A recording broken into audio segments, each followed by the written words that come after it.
There are places on Earth so quiet, you can almost hear the sand drifting with the wind.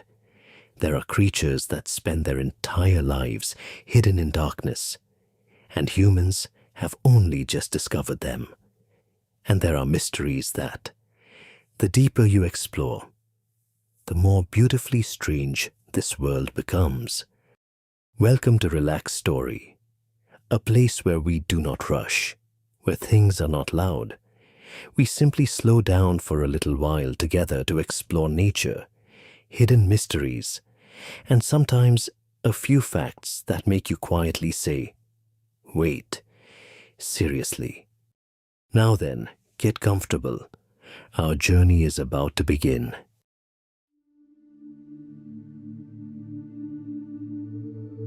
Far out in the western Pacific, east of the Mariana Islands, the ocean stretches beneath the soft glow of tropical sunlight. Slow winds drifting across the surface, small waves reflecting pale gold like millions of trembling shards of glass beneath an endless open sky. Nothing on that calm surface suggests the presence of a final frontier of the planet. Everything appears so familiar, so almost impossibly peaceful, like any sea humanity has crossed throughout thousands of years of maritime history. And yet beneath that thin layer of illuminated water lies a colossal structure extending for more than 2,500 kilometers across the floor of the ocean. A place where Earth's crust has been silently bending under a process so slow it almost escapes human perception of time itself. Here, the Pacific Plate is pulled downward beneath the Mariana Plate, descending gradually into the hot mantle deep within the planet, forming one of the deepest subduction zones ever known on Earth. The entire ocean above becomes little more than a thin skin stretched over an ancient fracture in the body of the world. At the southernmost end of the Mariana Trench lies Challenger Deep, the deepest point ever measured in the global ocean, nearly 11 kilometers beneath the surface of the sea. The pressure there exceeds more than 1,000 times the atmospheric pressure at ground level, enough to crush almost every familiar structure of the human world. Temperatures hover only between 1 and 4 degrees Celsius. No sunlight has ever reached the floor of that abyss. If Mount Everest were submerged entirely into this trench, even its highest summit would still remain more than 2 kilometers below the surface. As the descent begins, the light slowly weakens, as though the sky itself is being pulled farther and farther away from the world. Red disappears first, dissolving into the deepening blue water. Then the remaining colors begin to fade one by one, until the ocean no longer carries color at all, only layers of darkness gradually closing around the surrounding space. The temperature falls little by little. The sounds of wind, of waves, of the upper world slowly vanish. Pressure continues to rise in absolute silence, endlessly, mercilessly, without pause. This does not feel like falling into an abyss, not like plunging into darkness through some sudden accident. It feels more like drifting slowly into something older than human memory itself. A place where the meaning of the sea begins to change entirely. The ocean is no longer a surface, no longer a horizon, no longer a place where life moves beneath sunlight. It becomes a vast, vertical world, cold, heavy, dark, and almost completely inhuman. Mariana is not an empty void beneath the ocean floor, not a forgotten death pit abandoned in darkness. It is the deepest interior of the planet, the final physical boundary of the ocean, a world where life continues to exist even where light has never once arrived. And as that final scale slowly reveals itself within the darkness, The journey continues deeper still, toward the tectonic origins that bent Earth's crust into the deepest scar in the Pacific Ocean, the Western Pacific Scar.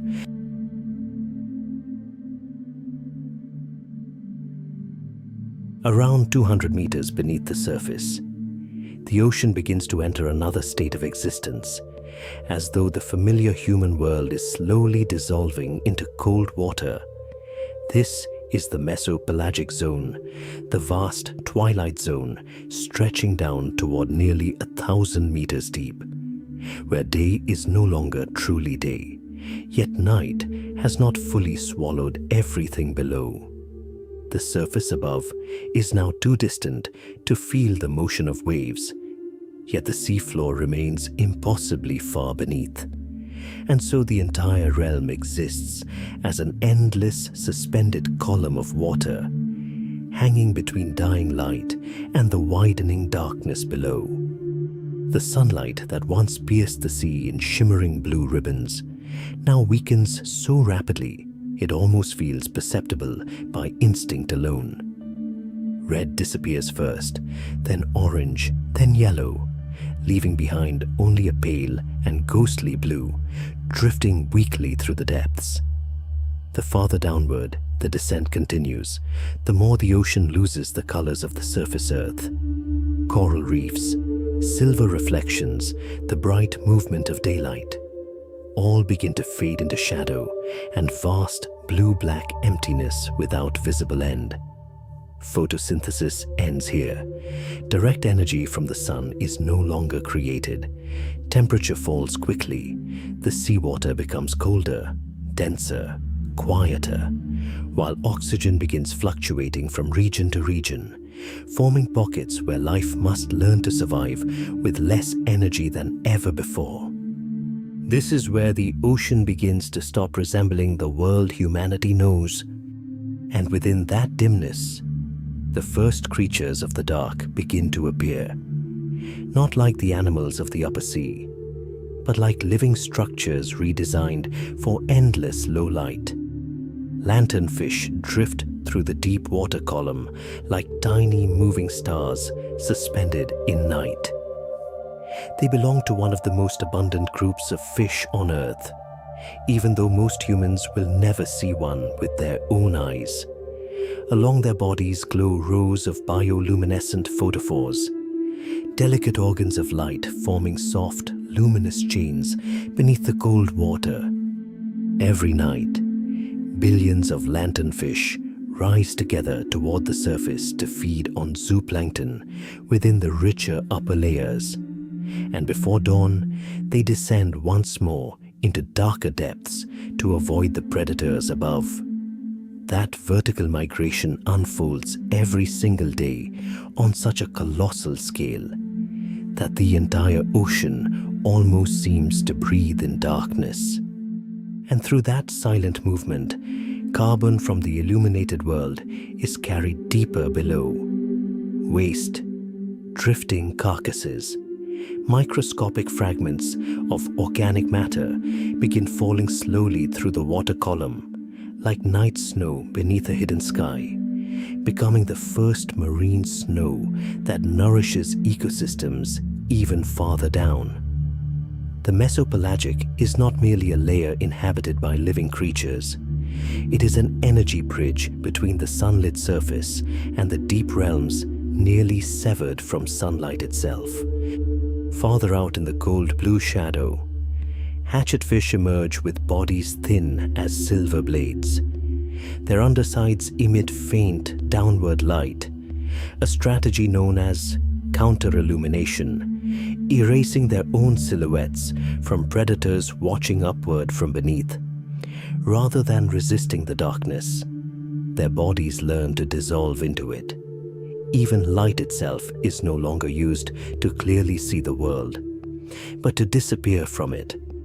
Then the bristle-mouths appear, small, wide-mouthed, drifting endlessly through the dark, with jaws nearly always open, filtering the scarce plankton that happens to pass by. They may be the most abundant vertebrates on the planet, Yet they exist entirely outside ordinary human experience. Their bodies consume almost no energy. Their eyes grow larger, pigmentation fades, every structure shaped toward a single purpose, surviving as long as possible with the smallest amount of energy imaginable. Within the mesopelagic zone, darkness does not erase life. It forces life to rewrite its own body. Evolution here begins speaking another language entirely, a language of bioluminescence, energy conservation, and movements so faint they almost vanish within the eternal midnight beneath the sea. And once light is no longer the supreme law governing life, the first predators of the dim water begin to emerge, where bioluminescence becomes the language of camouflage and pursuit, where darkness itself begins giving birth to stranger forms far below the twilight zone, the Twilight Hunters. Around 200 meters beneath the surface, the ocean begins to enter another state of existence, as though the familiar human world is slowly dissolving into cold water. This is the mesopelagic zone, the vast twilight zone stretching down toward nearly 1,000 meters deep, where day is no longer truly day, yet night has not fully swallowed everything below. The surface above is now too distant to feel the motion of waves, yet the seafloor remains impossibly far beneath, and so the entire realm exists as an endless suspended column of water, hanging between dying light and the widening darkness below. The sunlight that once pierced the sea in shimmering blue ribbons now weakens so rapidly it almost feels perceptible by instinct alone. Red disappears first, then orange, then yellow, leaving behind only a pale and ghostly blue drifting weakly through the depths. The farther downward the descent continues, the more the ocean loses the colors of the surface earth.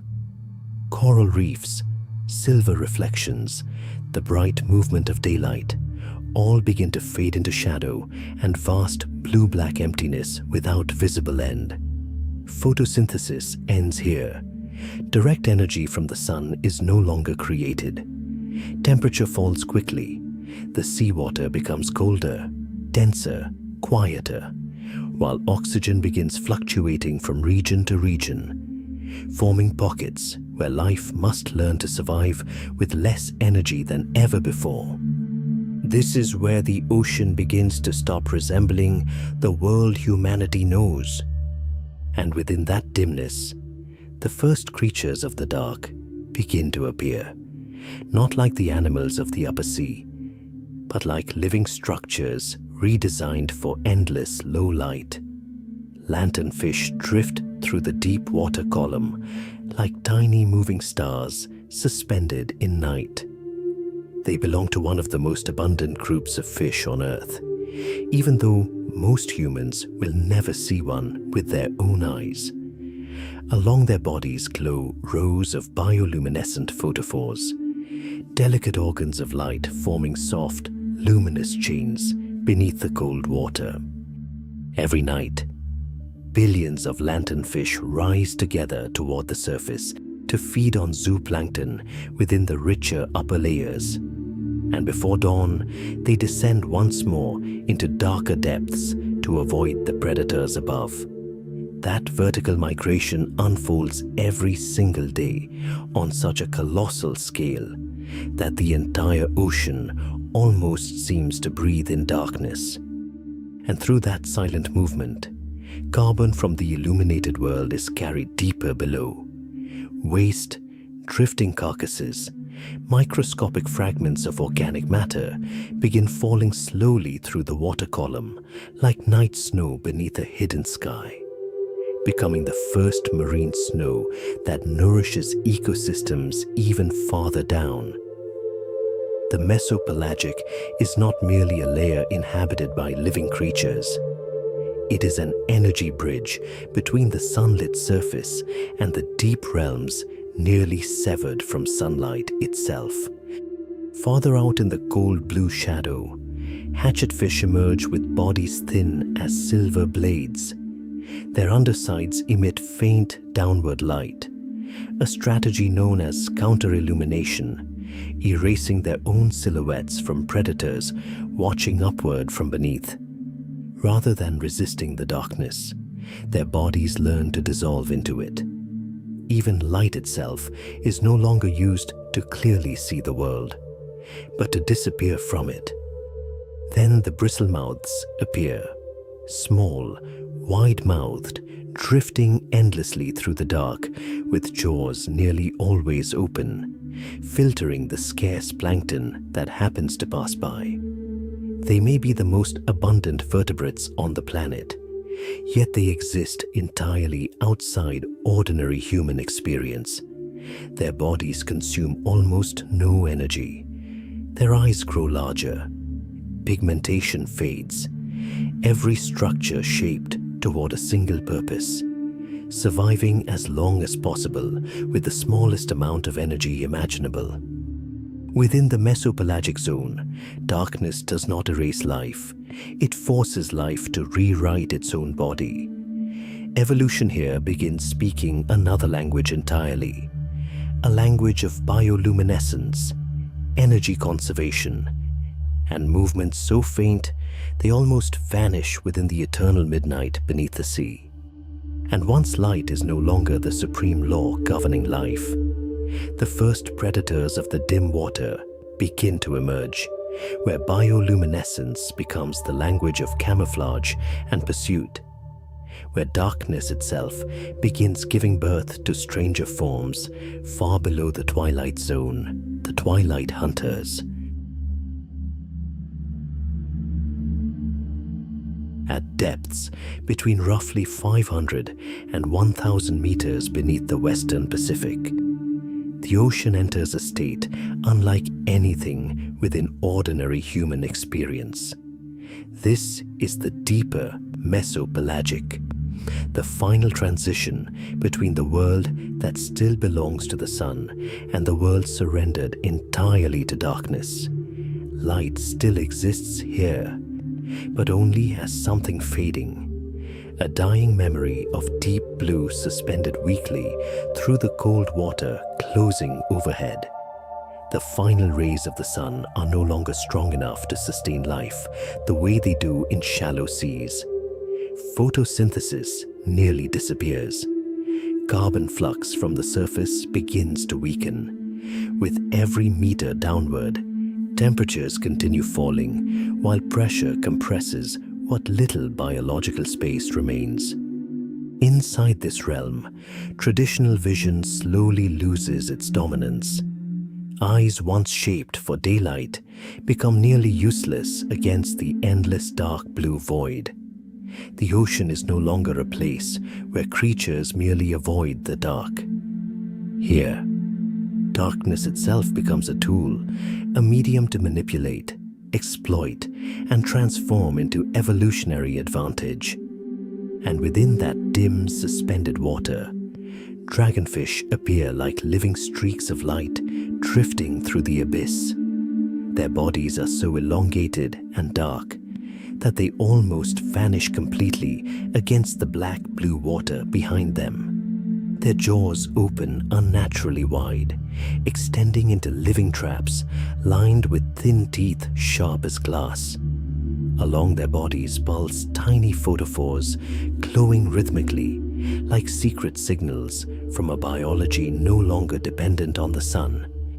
Some species of dragonfish can even produce red light, a wavelength nearly invisible to most deep-sea creatures. Within the near total darkness of the mesopelagic, that red glow functions like a hidden searchlight. Prey cannot see the illumination falling across their own bodies, yet the predator can. And so the deep ocean begins revealing that light is no longer merely a condition for seeing the world. It has become a weapon, an intricate hunting instrument shaped directly from darkness itself. Yet not every strange creature of the Twilight Zone evolved to hunt. Some chose a path almost completely opposite: the vampire squid. Despite its unsettling name, survives through nearly absolute energy conservation. Its soft, dark body drifts slowly through the cold water column, never charging after prey, never wasting energy chasing life across endless open space. Instead, it extends delicate filament-like threads to gather marine snow, the endless rain of organic material slowly falling from the world above into the deep ocean below.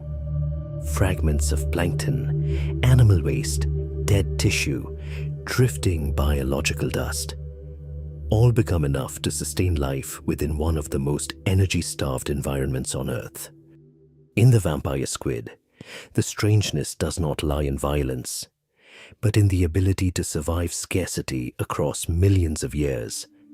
Evolution here does not only create more terrifying predators, it also creates bodies capable of slowing down, consuming less, and nearly dissolving into the stillness of the abyss itself.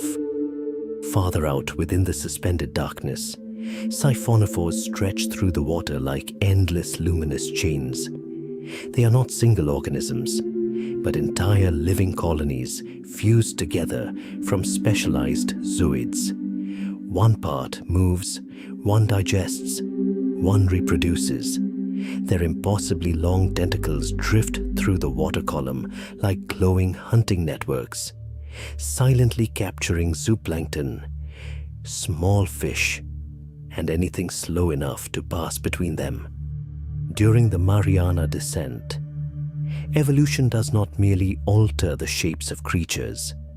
It begins altering the very idea of what an individual organism can be. The deep ocean starts creating biological structures with almost no equivalent in the world above land. Slowly, bioluminescence becomes the dominant language of the Twilight Zone. Light is used to attract, to disguise, to warn, to communicate, and to kill. Giant eyes adapt to the last remaining photons. Black bodies absorb nearly all surrounding light. Photophores flicker like distant signals across the infinite ocean night. Darkness has not destroyed biology here. It has reorganized the entire ecosystem into something new, a world where life grows stranger the farther it drifts from the sun. And as sunlight slowly loses control over the deep ocean, life does not weaken. It becomes more refined, more silent, more alien, as though this planet has always been quietly nurturing forms of existence never meant for human eyes. And once the Twilight Hunters perfect the art of survival within these dim waters, the descent continues deeper still, into the midnight water column, where light disappears completely, where every movement carries an energy cost, and where life survives almost entirely through absolute conservation within the ancient darkness of Earth itself.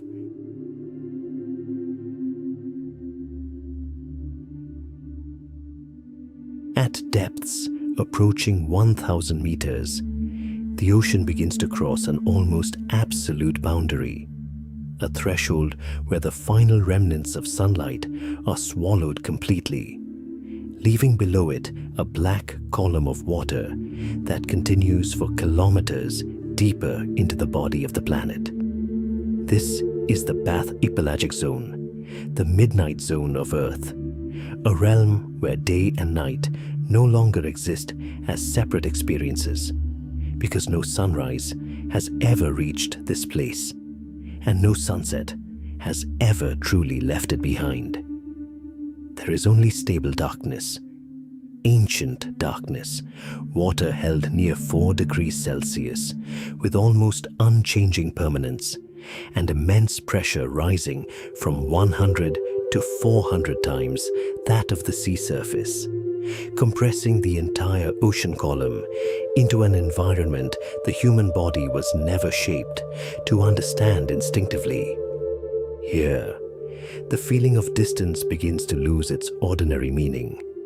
Above hangs thousands of meters of silent water pressing downward without pause.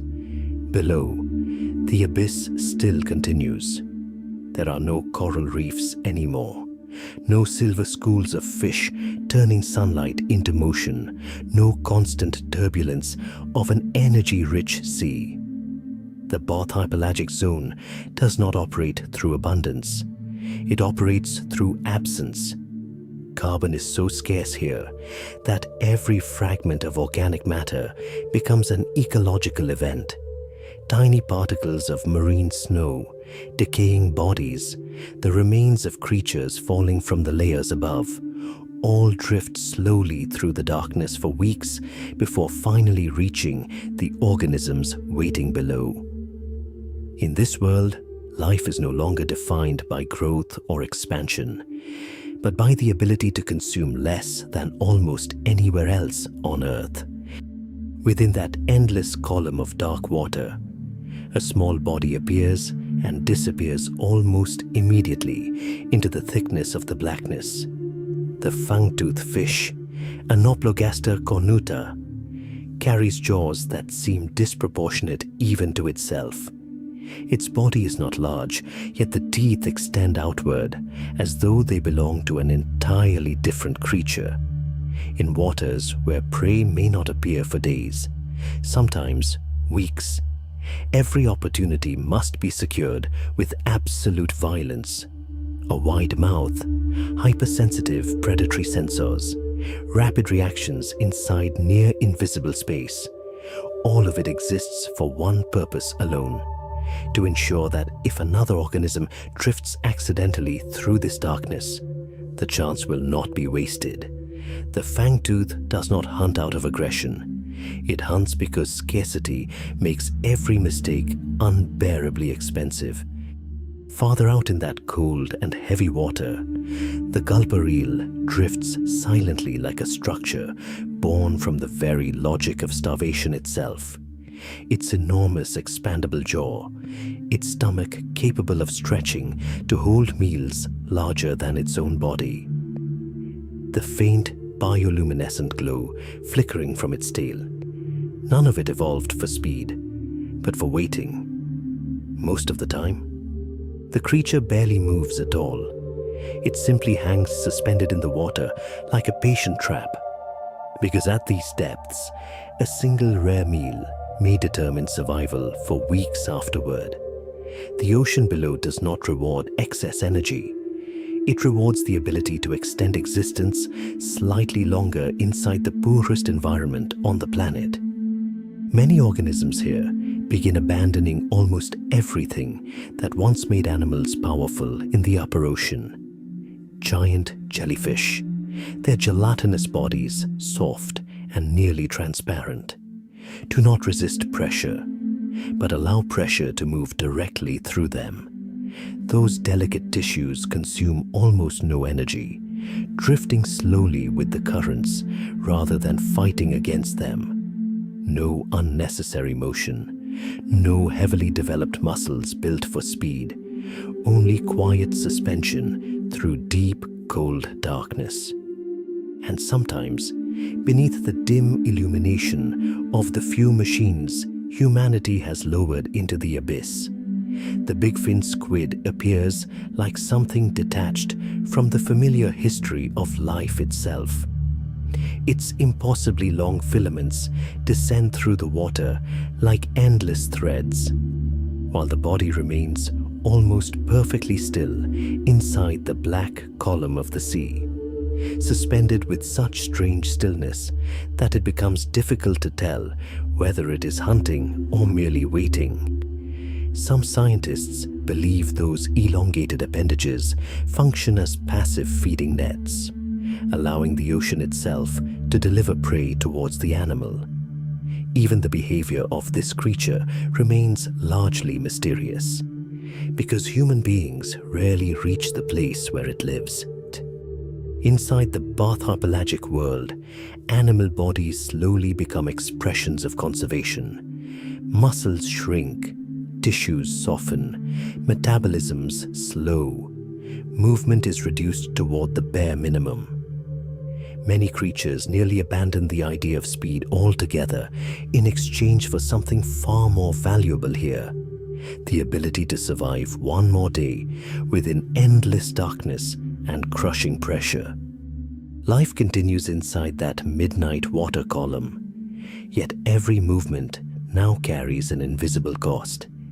Every calorie becomes a survival decision, and existence itself gradually begins to mean slowing down almost completely, as though the deep ocean is forcing every organism within it to learn how to live closer to the stillness of stone, of cold, of ancient darkness that existed here long before human beings ever looked down upon the sea. But even within that silent darkness, all life below still depends upon an invisible rain descending from above. Marine snow, tiny dead particles drifting slowly through thousands of meters of water, carrying the remnants of the sunlit world downward to nourish the abyss beneath.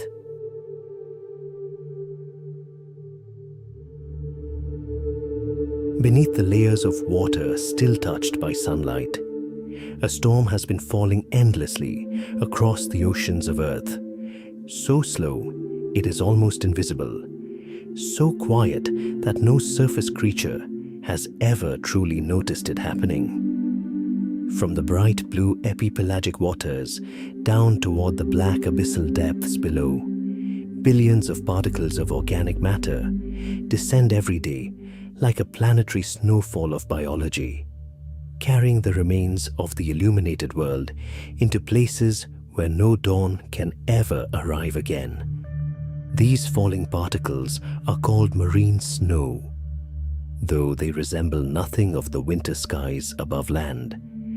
They are the remnants of life itself, the waste of zooplankton drifting through ocean currents, the bodies of phytoplankton that once absorbed sunlight in shallow water, fragments of animal tissue broken apart after endless predation in the layers above, microorganisms dying after brief oceanic life cycles, thin layers of organic mucus binding biological dust into soft sinking clusters inside the darkness. Mixed among them drift fragile calcareous and siliceous shells, dense fecal pellets compressed with carbon, all joining together into a seasonless snowfall that has continued uninterrupted for millions of years. Each particle begins its journey in waters where sunlight still exists, where the sun feeds microscopic cells through photosynthesis. Then, very slowly, the descent begins. The deeper the particles travel, the more the falling rain is consumed. Organisms suspended throughout the water column constantly graze upon the fragments of energy drifting through their territory. Most of the material never reaches the seafloor. It is eaten, decomposed, recycled again and again within the middle darkness before disappearing entirely into the biological circulation of the ocean. The entire process forms what scientists call the biological pump, a vast carbon circulation system operating silently beneath the surface of the planet. Above, phytoplankton absorb carbon from the atmosphere through sunlight. Zooplankton consume them, then migrate vertically between day and night, carrying energy deeper during every cycle. Biological waste continues sinking as detritus. Dead fragments of carbon fall slowly through cold, dark water before eventually becoming buried within deep sea sediments, where they may remain undisturbed for thousands of years. This is not merely a food chain, it is the carbon circulation system of the Earth itself. The Mariana Trench, despite lying nearly 11 kilometers beneath the ocean surface, has never truly been separated from the sun. No direct light reaches that place.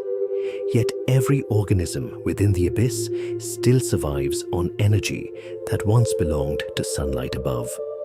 A form of light that has already died, decomposed, and descended through kilometers of darkness before finally arriving at the bottom of the ocean. Within that slow rain exists an entire world of intermediaries. Silent organisms filtering away the last remaining fragments of energy. Tiny copepods continuously consume suspended material before redistributing energy farther down the food web. Midwater amphipods swim through the dim middle depths, scavenging sinking organic particles like the final gatherers of the ocean. Transparent gelatinous filter feeders extend their soft bodies into the cold water to capture microscopic debris drifting past. Surrounding everything are countless microbial recyclers, microorganisms breaking organic matter into microscopic energy forms, prolonging the existence of every atom of carbon one more time within the darkness. Every layer of water filters this rain. Every depth removes another fraction of energy. Only the final remnants surviving the long descent through the water column ever truly reach the abyssal floor and the Hadal trenches below. Because of this, the Mariana ecosystem was never built upon abundance. It survives through an efficiency of scarcity so extreme it borders on absolute. Most carbon has already been intercepted long before reaching the bottom. The organisms living within the Hadal zone survive on the smallest excess left behind after the entire ocean above has already consumed nearly everything else. And so the deepest place on Earth is nourished not by direct sunlight, but by the slow falling remains of life above, by death descending for kilometers through freezing darkness, by a planetary cycle in which every organism eventually sinks toward the seafloor as silent particles of oceanic snow. And as that organic rain continues falling through the endless darkness of the water column, the seafloor itself slowly begins to emerge below.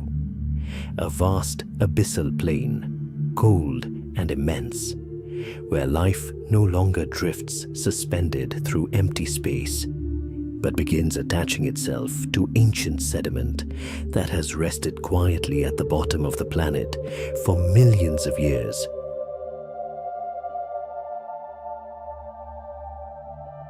At depths of roughly 4,000 to 6,000 meters, the long descent through the water column finally reaches something that feels like a true surface, a place where the ocean is no longer an endless void surrounding the body, but the floor of the planet itself. Beneath the darkness that has stretched across hours of sinking, the abyssal plain unfolds in absolute silence, so vast that the mind can barely hold the idea of an ending. There are no mountains rising clearly from the seafloor, no coral structures, no powerful movements of current sweeping through the dark. Only a cold plain extending beneath ancient blackness, covered in fine mud, clay, and layers of sediment that have settled quietly for thousands, sometimes millions of years. The temperature here lingers between 2 and 4 degrees Celsius. Cold, almost beyond movement. Pressure crushes against every surface with a force far outside anything known to life on land. Sound itself seems to disappear from this world. No waves, no collisions of water, only a dense stillness, as though the ocean itself has fallen asleep inside its own darkness. Nearly all the energy sustaining the ecosystem below depends upon marine snow. the endless, slow rain of organic particles descending from the waters far above. Fragments of dead organisms, drifting biological waste, tiny remains of algae from the distant surface world, after weeks or months of sinking through the black water, finally settle in silence upon the abyssal floor. Across that quiet seabed, holothurians begin to appear like ancient plowmakers of the deep ocean.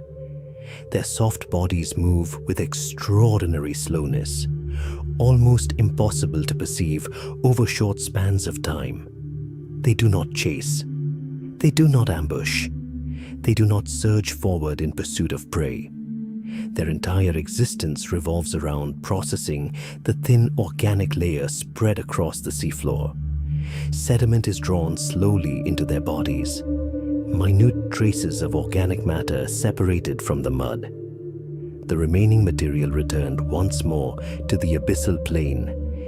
In this darkness, survival no longer belongs to speed, but to patience, to the ability to process what the planet slowly delivers from above. Every slow movement of a sea cucumber stirs the seabed slightly, redistributing carbon, allowing oxygen to penetrate deeper into the sediment, preventing the abyssal floor from becoming a completely motionless layer of dead material. Around them, brittle stars extend their thin arms like biological structures designed for gathering the smallest drifting fragments crossing the seabed. Some species raise their limbs into the weak current above the sediment, filtering the rare particles still suspended in the water. Beneath the dark mud, polychaete worms tunnel through the sediment like silent movements inside the body of the planet itself, breaking down decaying organic matter and opening narrow pathways through which oxygen can sink deeper into the cold seafloor. Farther out in the darkness, giant abyssal isopods continue their endless waiting. They survive through a metabolism slowed to astonishing extremes, capable of enduring months or longer between the rare arrival of carrion falls, moments when the body of a large animal from the upper ocean finally descends into the abyss like a brief storm of energy crossing a desert sea. Here on the abyssal seafloor, the ecosystem has changed completely. Active predation begins to fade. High-speed pursuit almost disappears. In its place emerges a world sustained through recycling, endurance, and extreme biological efficiency.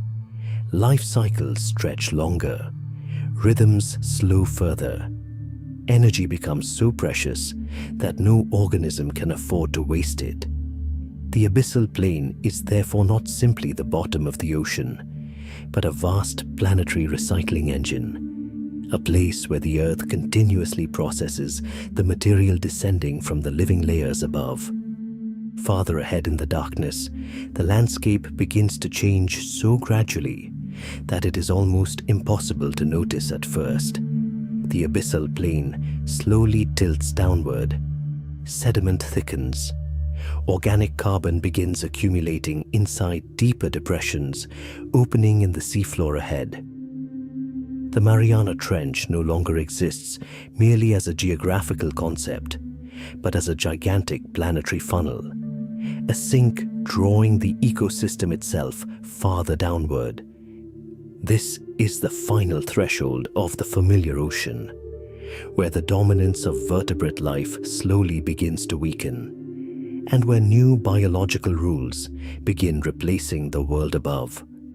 This is the bottom, but not yet the final abyss.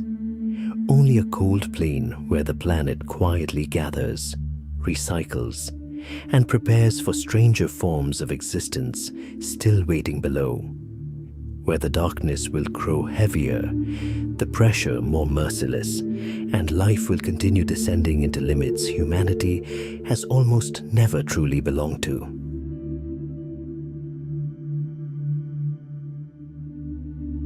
At depths between roughly 5,500 and 6,000 meters. The seafloor begins to change in ways almost impossible to recognize within the timescale of human perception. The vast abyssal plain still remains, still flat, still cold, still covered beneath soft mud that has drifted down from the surface for millions of years. Yet this place is no longer entirely a plain. The terrain begins to slope very gently toward the interior of the Mariana Trench, as though the floor of the planet itself is slowly sliding downward into a deeper darkness below. The marine snow that once fell continuously from the upper ocean has become far thinner here. Fragments of dead algae, microscopic bodies, tiny grains of organic carbon that once drifted downward like dust from the surface world now appear only rarely within this cold darkness. Yet the paradox of the trench emerges here as well. The closer the seafloor moves toward the slopes of Mariana, the more organic material begins to accumulate inside low depressions of the terrain, within natural sediment traps, along inclines where everything from above slowly slides downward and remains for years, sometimes centuries. Here, every particle of carbon carries greater survival value than almost anywhere else in the ocean. The ecosystem no longer operates through abundance, but through patience. The feeling of endless openness that defined the abyssal plain begins to disappear. Life narrows, concentrates, becomes more selective, as though the entire ocean floor is slowly tightening into a biological funnel, descending toward the Hadal world ahead. Across that ancient mud, members of the Elpididae family drift slowly through the darkness. They are often called sea pigs, yet within this environment, they carry almost nothing that resembles a familiar creature of the surface world. Their bodies appear soft and nearly translucent, rows of tiny tube feet pressing continuously into the ash-fine sediment beneath them, moving them forward with such slowness that, to ordinary human perception, they almost seem motionless. They do not hunt. They do not ambush. There are no violent pursuits here like those of the upper ocean. Instead, they absorb the organic mud beneath their bodies, extracting whatever traces of carbon remain before continuing onward through the eternal dark. Each movement gently disturbs the seabed, stirring sediment that may have rested undisturbed for decades, allowing oxygen to sink deeper into the cold mud below. In this quiet way, they become major bioturbidors of the transitional abyssal world, organisms that keep the seafloor itself capable of breathing. Around them, other holothurians continue processing carbon within the soft sediment of the deep sea. Polychaete worms bury themselves far beneath the mud, consuming microbial life and driving the impossibly slow decomposition of organic matter across spans of time that seem almost endless. Thin, brittle stars sweep their narrow arms across the seafloor, capturing the rare drifting traces of organic material moving through the darkness. No organism here survives alone. Everything remains connected through an ancient recycling economy, where microbial loops continue operating beneath the cold black sediment, where nutrients are regenerated again and again before finally disappearing from the ecosystem entirely. The entire deep sea floor resembles a gigantic body breathing at an almost immeasurable pace. Layers of sediment continuously overturned, fragments of organic matter reused repeatedly within cycles extending far beyond the rhythms of human life. As pressure continues increasing, active predation nearly vanishes from this environment. Endurance ecology begins to dominate completely. Metabolism falls toward its lowest limits. Survival no longer depends on speed or strength, but on the ability to outlast scarcity itself. Every small carcass reaching the seafloor becomes a strategic resource. Every grain of organic mud becomes a reservoir of energy capable of sustaining life for weeks, sometimes months. Now the terrain continues sloping farther downward. The open abyssal plain behind slowly disappears, replaced by a narrower and more isolated world where Mariana begins transforming from plain into the true interior of the trench. This is the first biological narrowing of the abyss, an ecological filtration zone where only systems of life patient enough, efficient enough, and adapted enough to survive extreme poverty can continue descending. Here, life is no longer defined by conquest or domination. It exists instead as a recycling rhythm extending across centuries, where each organism becomes only a small fragment of a carbon cycle older than nearly all of human history. As the muddy floor continues leaning downward into deeper darkness, pressure crosses beyond the familiar limits of the deep ocean. The terrain grows narrower, darker, more isolated. And ahead, the first Hadal gateway of Mariana slowly begins to open within the endless black.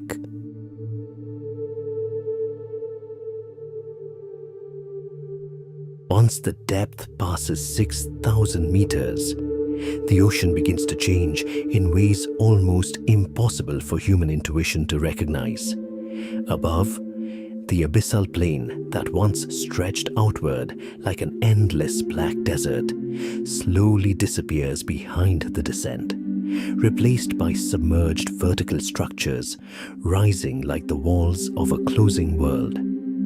The interior slope systems of the Mariana Trench unfold through the darkness like immense corridors dropping deeper into the interior of the planet, where sediment pours endlessly from colossal slopes, drifting slowly through narrow funnels before gathering inside basins completely isolated from the rest of the ocean.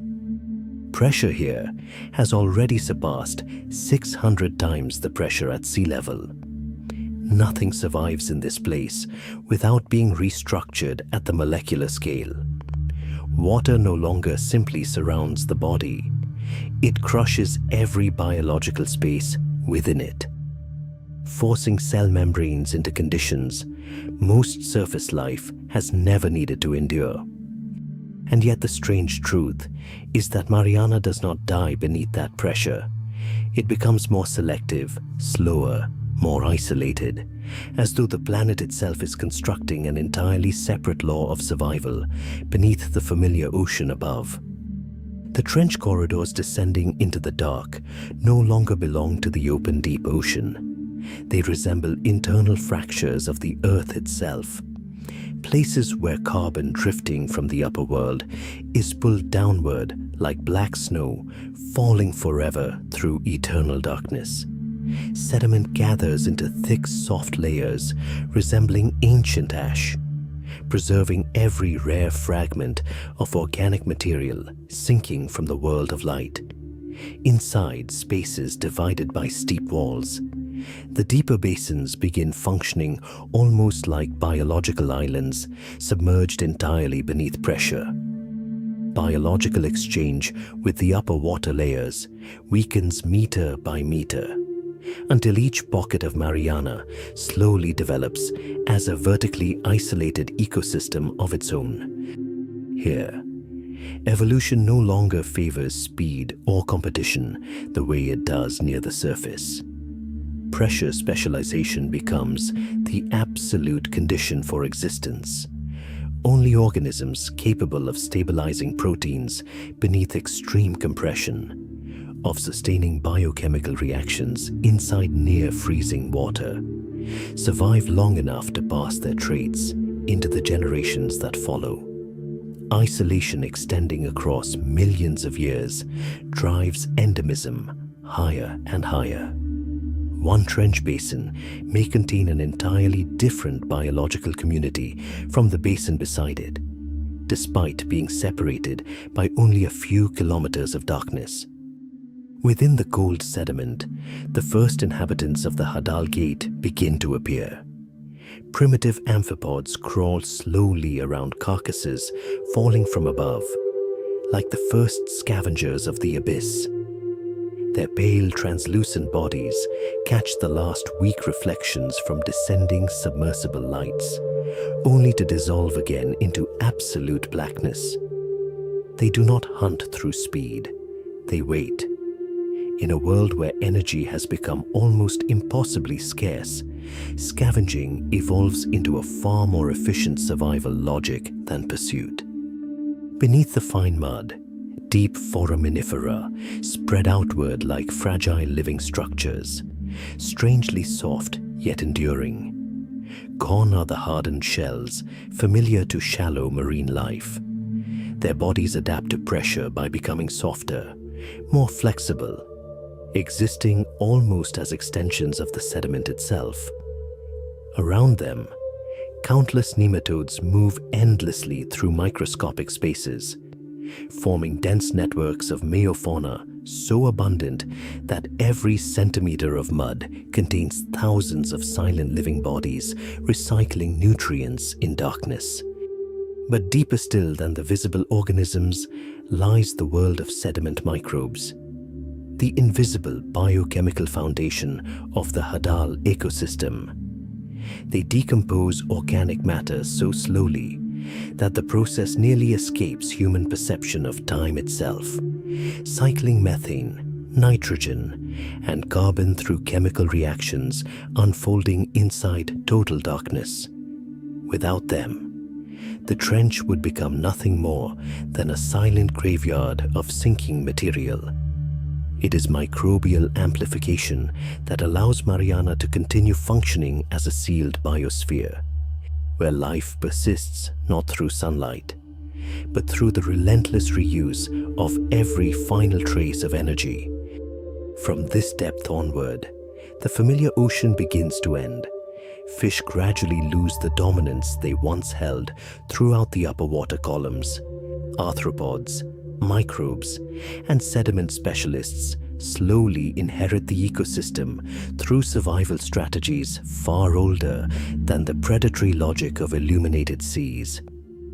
Pressure is no longer merely an environmental condition. It becomes the central evolutionary law of the Hadal world itself. And after crossing that first gate, the sensation no longer resembles a descent to the bottom of the sea.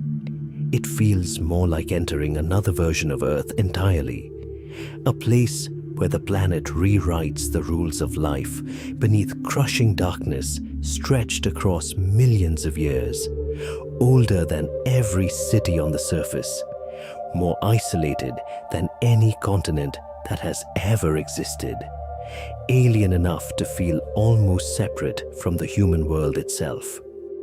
Within the darkness growing heavier like stone, the first pale scavengers are already waiting below. The amphipods of the Hadal abyss begin appearing in greater and greater numbers, silently dominating a world where life survives only by consuming what death allows to fall from above.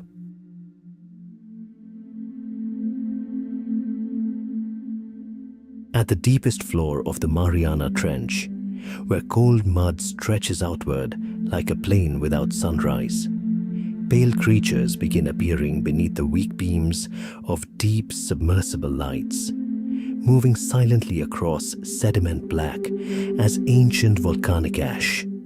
They are Hirundellea gigas, a species of amphipod living from depths of roughly 8,000 meters to more than 10,900 meters, present within Challenger Deep and other Hadal trenches across the planet, where water pressure is powerful enough to crush most biological structures familiar to the world above. Their bodies carry almost no color. No pigment remains. There is no longer any need for camouflage beneath sunlight that vanished far above long ago. Their fragile outer shells make them resemble translucent ghosts drifting across the eternal cold mud, shaped almost like tiny shrimp, delicate enough to seem impossible in an environment where even steel itself begins to deform. But their survival does not rely on mechanical strength alone. At the chemical level, their bodies have been restructured for the deepest regions of the ocean. Along the surface of their exoskeleton exists an ultra-thin layer of aluminum hydroxide gel, functioning almost like a chemical shield, protecting the shell from dissolution beneath the crushing pressure of the Hadal zone. In this darkness, evolution no longer merely changes the shape of life. It begins altering the very materials from which life is built. Their existence is structured around prolonged waiting. For weeks, sometimes months, the trench floor remains suspended in a state of near complete biological stillness. No constant hunting, no high-speed pursuit through shallow water ecosystems. Only darkness, cold sediment, endless pressure, and patience extending across generations. Then somewhere far above, a dead fish begins to sink. An aging squid, a fragment of organic remains pulled out of the cycle of light. A rotting tree carrying cellulose from distant continents, descending slowly through the immense water column for months before finally reaching the abyss. And when death touches the trench floor, the amphipods arrive. From the silent sediment, hundreds, then thousands of individuals begin gathering around the rare carrion source, moving like living white dust. They consume soft tissue with astonishing speed, shredding biomass into countless smaller organic fragments before that energy continues dispersing through the deep ecosystem below. Field studies using baited traps in Mariana frequently record nearly immediate aggregation events. The bait devices rapidly disappearing beneath densities of amphipods so thick that the metal surfaces vanish under layers of continuously moving bodies. Within the scavenger guild of the Hadal zone, Gigas has become something close to an absolute dominant force. But their role extends far beyond consuming the dead. They are the carbon redistribution system of the trench itself. Every carrion fall dismantled by amphipods continues feeding worms, microbes, myofauna, and countless smaller organisms hidden beneath the cold sediment. Massive biomass descending from the upper world becomes nutrient cycling, sediment enrichment, and quiet survival systems unfolding beneath the ocean floor. If lanternfish once served as the carbon bridge linking surface waters to the deeper dark, and if sea cucumbers became the keepers of ancient sediment, then amphipods are the organisms that process death itself, transforming every sinking carcass into the continuation of trench life. Inside darkness where pressure can crush submarine steel, these nearly invisible white organisms survive not through size, speed, or predatory force, but through the cold persistence of chemistry, through the ability to wait silently for most of their lives before exploiting every rare appearance of energy drifting from above, deep within the planet's interior, where sunlight has never reached. They sustain a world almost forgotten by human awareness, an ecosystem existing entirely through death falling from distant waters overhead. But deeper still, beyond the limits endured by most vertebrate life, another fragile gelatinous creature continues surviving beneath pressures almost beyond imagination. the snailfish, the final boundary of vertebrate existence.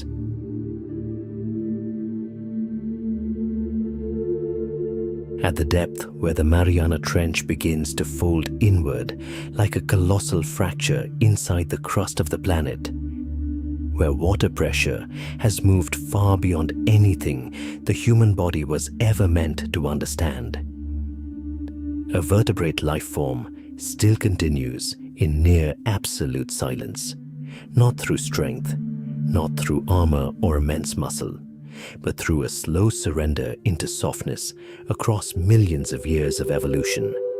This is Pseudoliparis swiri, the Mariana snailfish, the deepest living vertebrate ever discovered on Earth. They appear between 6,000 and more than 8,000 meters below the surface, drifting along Hadal slopes and through the dark basins of the Mariana Trench, where the seafloor no longer resembles a familiar plain, but stretches outward as endless cold fields of mud beneath permanent darkness.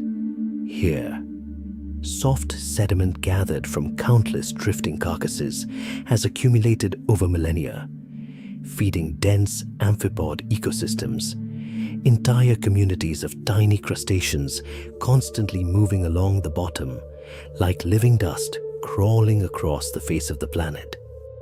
Within this world, the Mariana snailfish glides low above the sediment floor, its gelatinous body almost translucent, trembling faintly within currents so slow they can barely be felt.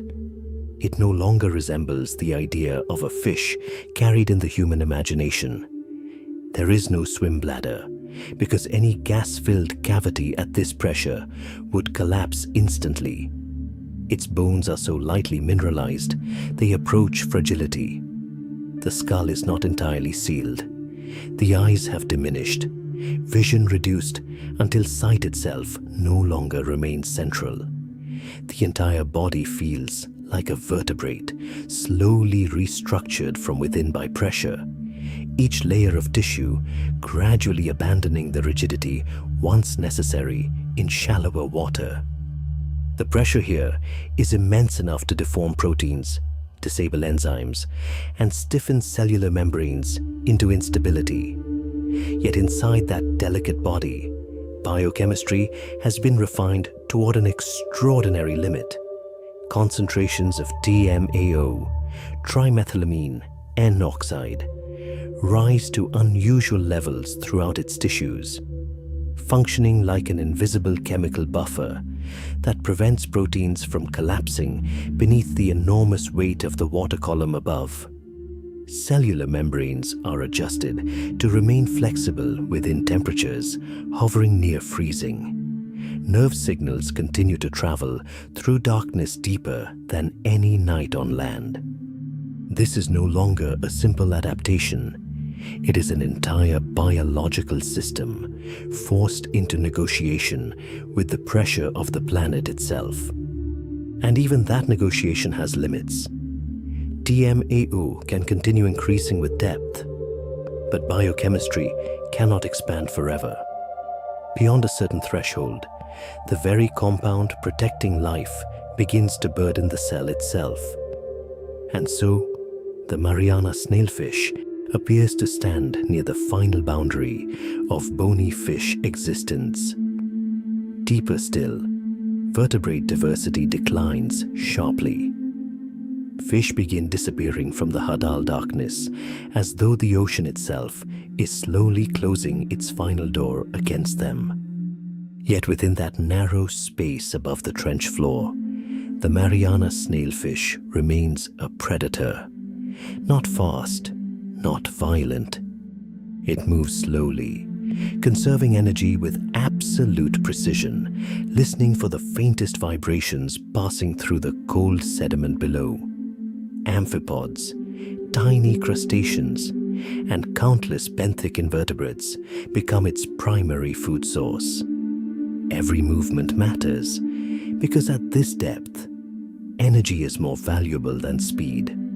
A failed strike is not simply a missed meal. but the waste of one of the rarest resources in the abyss. And so this soft, almost fragile creature becomes the top vertebrate predator of the Mariana Hadal ecosystem. Yet the deeper one looks into this animal, the less it resembles victory. The Mariana snailfish does not feel like a conqueror of the abyss. It feels more like a quiet concession to the weight of the planet itself, in a place where light no longer exists, where food arrives only as slow-falling corpses descending through kilometers of black water, where pressure can distort the very architecture of life. Vertebrate existence continues, but in a softer form, lighter, thinner, almost dissolving into the environment around it. Perhaps that is the deepest lesson evolution offers within the Mariana Trench. Life does not always survive by becoming stronger. Sometimes, to endure the most extreme places on Earth, organisms must learn to release their own hardness, to soften beneath a pressure that cannot be resisted, until they nearly merge with the ancient darkness of the ocean itself. But even that deepest predator remains only a small visible fragment of the Hadal ecosystem, because beneath the cold mud carpeting, the floor of the Mariana Trench, invisible microbial communities and sediment-dwelling organisms continue quietly sustaining the entire abyssal world from below.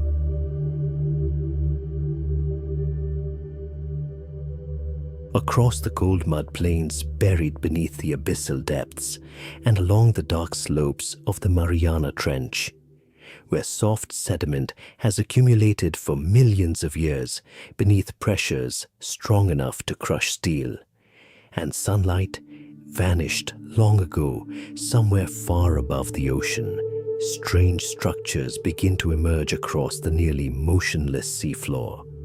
They do not resemble coral. They possess no backbone. They do not roam the abyss like predators of the deep. Instead, they appear as fragile networks woven from mud, from the shells of dead organisms, from microscopic particles descending silently from the world above like ash drifting through the ocean. These are xenophyophores, giant agglutinated foraminifera, the largest single-celled organisms ever known on Earth. Most measure only 5 to 10 centimeters across, though some species grow far larger. Yet within the Hadal world, where every movement is slowed by cold and pressure, such scale becomes immense. They exist from abyssal plains to the edges of trenches descending beyond 10,000 meters, scattered across rare organic rich sediment fields, like fragile remnants of an architecture that does not belong to humanity. In a place where almost nothing moves, single-celled organisms begin constructing landscapes. Xenophyophores do not hunt prey. They do not swim through darkness. They possess neither speed nor power in the way humans usually imagine survival. Instead, they exist through a strategy so slow, it nearly dissolves into the timescale of the seafloor itself. Grain by grain, sediment is gathered. Fragments of calcium shells from dead organisms are bound together with nearly invisible layers of protoplasm. Across years, sometimes decades, structures known as tests slowly emerge. Some spread outward like crystalline networks. Some flatten into broad mud discs, resting across the sediment. Others rise gently upward as hollow structures capable of holding microscopic currents around themselves. Their entire bodies operate like systems for trapping matter within the most resource-starved environment in the ocean. Weak streams of organic material drifting across the seafloor become captured. Particles of marine snow slowly accumulate around their structures. Tiny currents within the sediment begin to shift. Mud acquires shape. space itself begins developing structure. Gradually, the seemingly empty floor becomes more complex. Small cavities inside the tests create shelter for microscopic crustaceans, for thread-like nematodes, for meiofauna tunneling through the sediment, for microbial colonies expanding within total darkness. Around every xenophophore, biodiversity quietly increases as though miniature ecosystems are slowly organizing themselves inside the deepest cold mud on Earth. A single-celled organism, yet functioning like the architect of an entire ecosystem. Within the Mariana, complexity no longer belongs only to multicellular animals. Large-scale existence no longer depends on skeletons, muscles, or sophisticated nervous systems. Life here expands beyond human intuition, into a world where a single cell can still reshape its surroundings, can still create infrastructure for countless other organisms to survive. Marine snow continues falling from the upper ocean like dust drifting through an ancient sea. Xenophophores continue organizing that material in silence. Microbial communities gradually expand around the new sediment structures. Tiny micro-landscapes emerge across the Hadal floor, nearly invisible to human eyes, yet enough to transform the entire sediment plain into a living form of biospatial architecture. In a world where sunlight disappeared thousands of meters above, where every structure seems destined to collapse beneath the immense weight of seawater, giant single-celled organisms continue patiently shaping the form of the ocean floor, turning mud into habitat, sediment into architecture, and the nearly invisible into the foundation of life itself.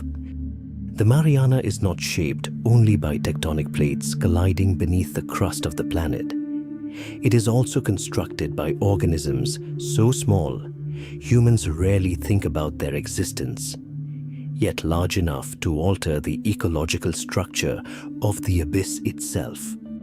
Even the darkest mud beneath the ocean floor, where nothing should seem capable of surviving, still carries the quiet imprint of life, building its world in silence.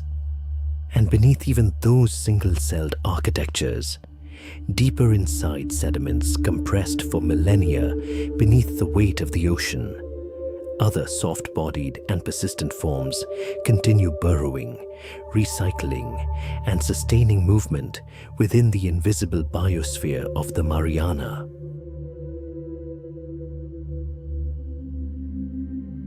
Beneath the dark sediment spread across the Hadal floor of Mariana, where every movement above seems to have slowed into near stillness, another world continues descending even farther in absolute silence.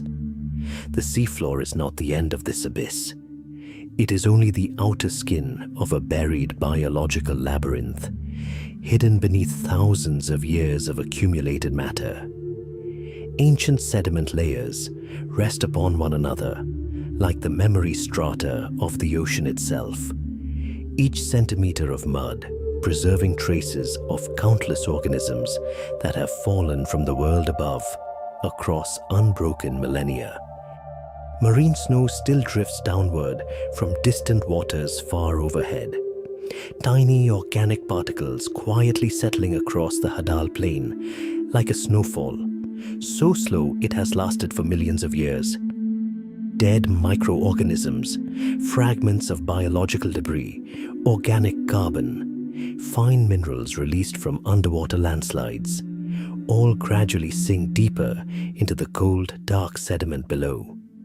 And within that darkness, microbial life continues to move almost invisibly beyond ordinary human perception. Mariana, therefore, possesses not only the depth of water, but the depth of life itself continuing downward beneath the seafloor, as though the abyss extends once more into the buried earth below the ocean floor. Each sediment layer carries its own chemical environment. Near the upper mud, oxygen still survives in vanishingly small amounts.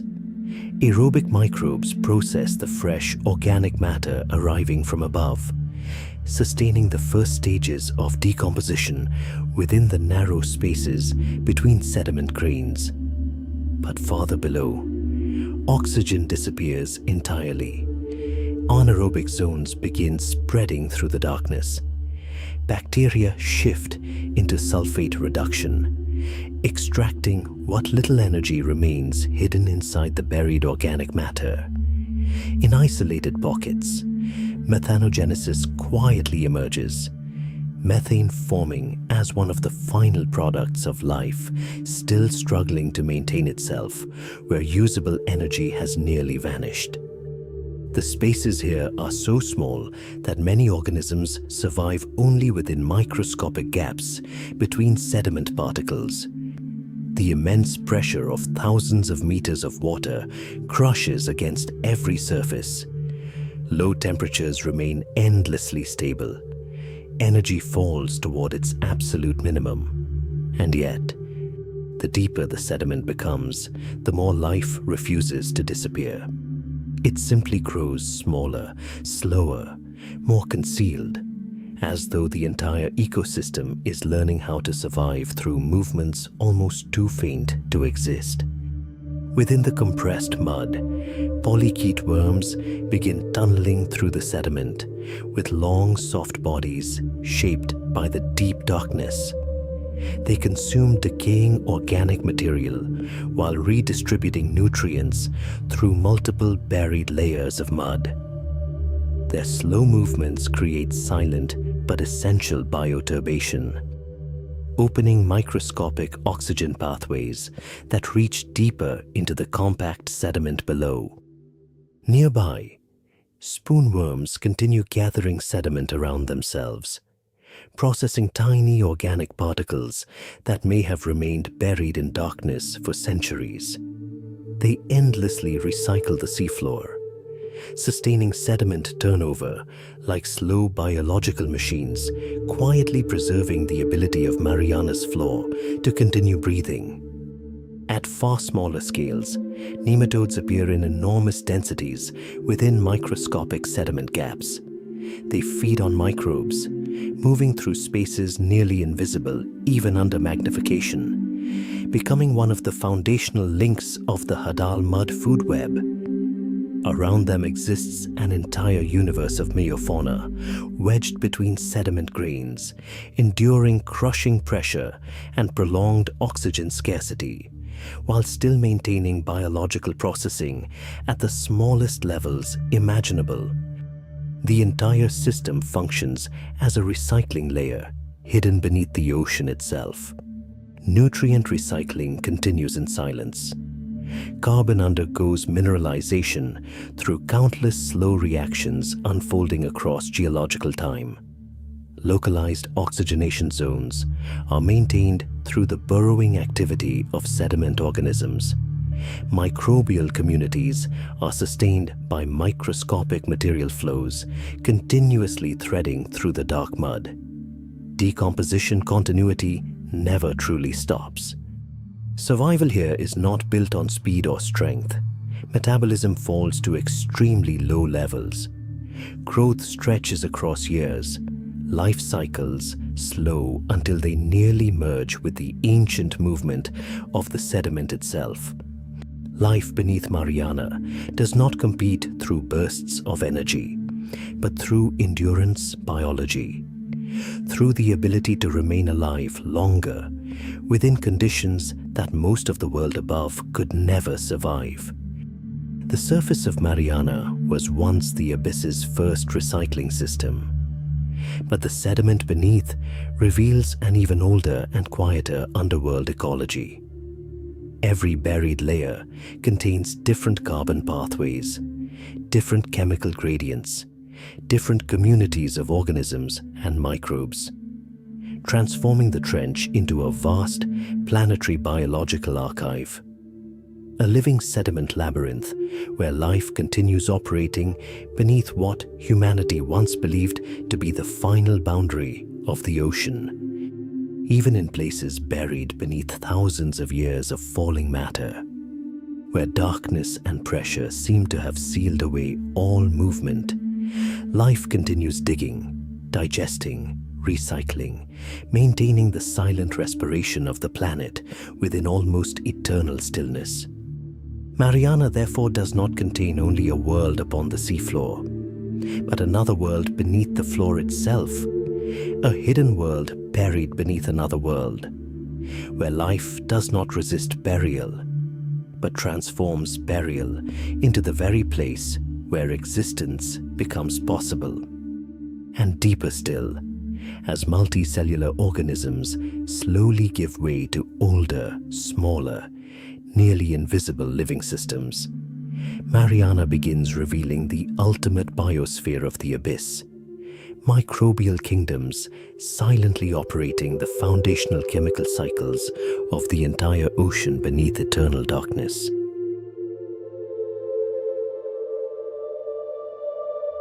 At the deepest floor of the Mariana Trench, where Hadal sediment lies motionless beneath pressures capable of crushing most surface life, there exists a world almost invisible to human sight, yet quietly responsible for keeping the abyss alive from within. Inside the sediment systems of Challenger Deep, along the fragile boundary where bottom water touches the cold, dark mud, tiny layers of organic matter accumulate across spans of time nearly impossible to imagine, forming localized carbon-rich sediment pockets deep within the Hadal basins.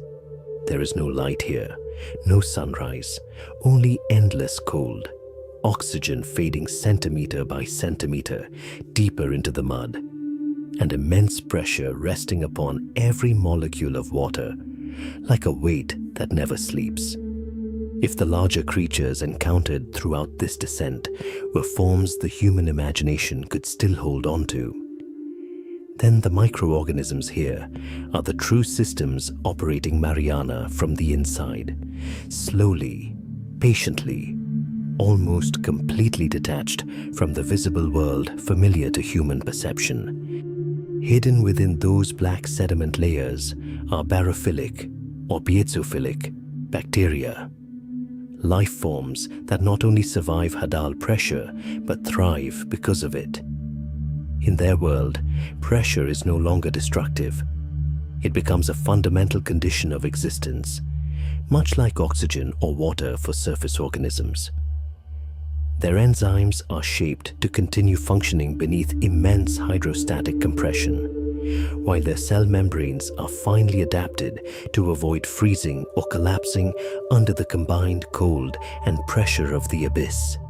They break down the organic fragments drifting from above, dead organisms, waste particles, microscopic carbon remnants that may spend weeks descending through the water column before finally reaching the seafloor.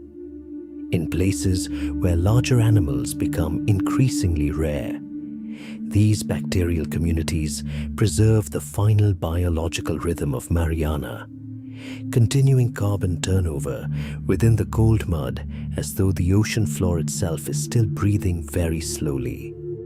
Farther below, within delicate chemical gradients threading through sediment layers, archaea continue their ancient work.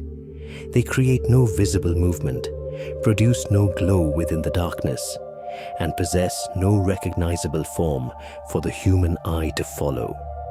Yet at the molecular scale, they operate chemical cycles that have existed since Earth itself was young. Some participate in ammonia oxidation, others metabolize methane, others maintain sulfur cycling within oxygen-poor mud zones. They remineralize organic matter, sustaining nitrogen cycling through the cold darkness thousands of meters beneath the sea surface. Everything here unfolds at extraordinary slowness, slower than the surface ocean, slower than the rhythms of large animals, slow like geology. Within deeper sediment layers, where oxygen has nearly vanished completely, sediment microbes continue dismantling what remains of life above. Organic remains do not end once they reach the floor of Mariana. They continue opening into smaller and smaller fragments, continuing decomposition, continuing mineralization into simpler compounds within absolute darkness. Carbon is rebuilt into new nutrients, becoming the energy foundation for meiofauna and other sediment organisms so small they almost dissolve into the seafloor itself. At the deepest bottom of the planet, death is not an ending. It is only a slow transition between endless chemical cycles flowing into one another without pause. And within certain geochemical seep zones, where methane or hydrogen sulfide leaks upward from deep rock layers below, life begins operating through an even stranger logic. Chemosynthetic microbes use those reduced compounds as energy sources instead of sunlight. They oxidize methane and sulfur, producing organic matter without photosynthesis, which means that part of Mariana does not survive on dead sunlight sinking from above, but on chemistry rising upward from the deep ocean floor itself. The narrative of life now begins moving away from organisms, away from familiar forms, descending instead toward the scale of molecules and chemical reactions. Mariana does not belong to giant fish. It does not belong to imagined monsters hidden in darkness, nor does it belong to the creatures most visible to human eyes. At the final limit of the ocean, true power rests within communities that are nearly invisible, slow, resilient, and far older than every predatory story ever unfolding near the surface above. In the deepest darkness of the planet, life is no longer a recognizable shape.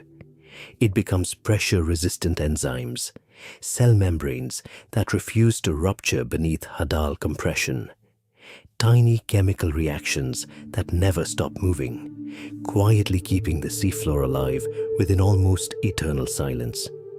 And once life has been seen at the microbial scale, the descent continues deeper, still into the very nature of survival itself, where proteins, enzymes, membranes, and individual molecules must alter their structures simply to endure the crushing pressure of the Hadal zone.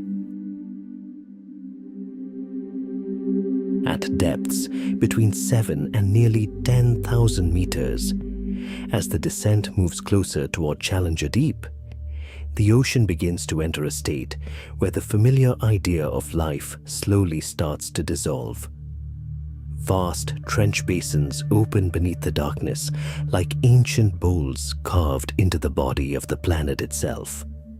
Places where sediment from the entire water column above has drifted downward for millions of years, forming silent funnel sediment systems resting beneath absolute night.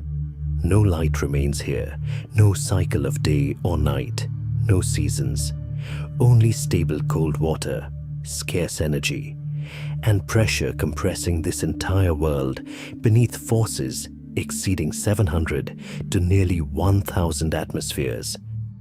And there, the greatest challenge for life is no longer hunting or finding food. The final battlefield exists inside the body itself. Every molecule becomes part of the struggle. The immense pressure of the Mariana Trench does not simply press against flesh and bone. It reaches far deeper than that. It acts directly upon the physics of life itself. Proteins, the operational foundation of biology, begin to grow fragile beneath such extreme compression. Their delicate folded structures, which must remain precise down to the molecular scale, risk becoming distorted. Even the slightest alteration in shape can strip a protein of its biological function, Enzymes, the catalytic machines responsible for every cellular reaction, begin to lose efficiency unless stabilized against the endless force surrounding them. Even the membranes of cells face the danger of stiffening, losing the flexibility required for chemical exchange and biological signaling. Even hard structures, such as bone or dense calcified layers, gradually become disadvantages. In the Hadal world, rigidity no longer means strength. Anything too hard risks becoming vulnerable beneath the crushing pressure of the abyss. Mariana does not merely test the bodies of organisms, it tests the survivability of biochemistry itself. And there, at that boundary where physics begins trying to dismantle biology molecule by molecule, life quietly starts rewriting itself from the molecular level upward.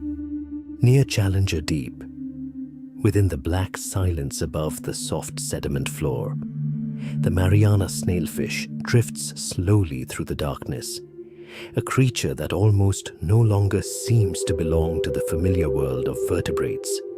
Its body is pale, gelatinous, nearly translucent, so soft it appears only partially solid. Yet hidden inside that fragile form is an extraordinarily sophisticated biochemical system. Its tissues contain high concentrations of trimethylamine N-oxide, or TMAO, a small molecule functioning like an invisible shield, protecting proteins from pressure-induced deformation. As depth increases, the concentration of TMAO must rise alongside it in order to preserve biological stability. Through this mechanism, vertebrates are able to survive far deeper than scientists once believed possible. And yet, even this solution carries its own final limit. At some point, the concentration of TMAO required for survival becomes too great for the biological balance of the fish itself. And there, the ocean appears to begin drawing one of the final boundaries for vertebrate life. But proteins are not the only structures that change. Cell membranes must also become softer, more flexible, capable of continuing to function beneath Hadal pressure. The lipid composition inside biological membranes shifts subtly, increasing fluidity, so cells can continue exchanging material and sustaining chemical activity in an environment where physics constantly tries to force everything towards stillness.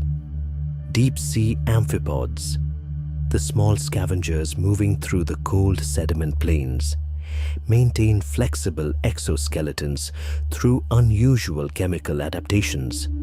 Some even produce aluminum-based gel layers as an additional defense against extreme pressure. Meanwhile, paraphilic microbes, microorganisms seemingly born specifically for the deep, operate through specialized enzymes and pressure-native biochemistry that most surface organisms could never tolerate. Gradually, biology within Mariana is no longer defined by speed, strength, or body shape. It returns instead to the most fundamental level of existence: protein, membrane, chemistry, molecule. The deeper life descends, the less it simply adapts to the environment, and the more its entire biology becomes restructured. Proteins are reinforced, membranes grow more flexible, bones become lighter, bodies become softer, slower, more economical, as though pressure itself has reshaped the familiar rules of zoology. In Mariana, the limit of life is not hidden within the darkness. It exists where physics attempts to destroy chemistry, where pressure tries to collapse the very systems that allow biology to function at all. And it is precisely there that life quietly proves something extraordinary, that it does not merely survive within the rules of this planet, but can redesign itself at the molecular scale in order to continue existing inside conditions that once seemed impossible to endure. Yet even within this world of extreme conservation, sometimes, from the distant ocean far above, a massive event still arrives. A giant body falls into the cold abyss, carrying with it a rare pulse of energy powerful enough to disturb the entire Mariana ecosystem for months, sometimes even years afterward.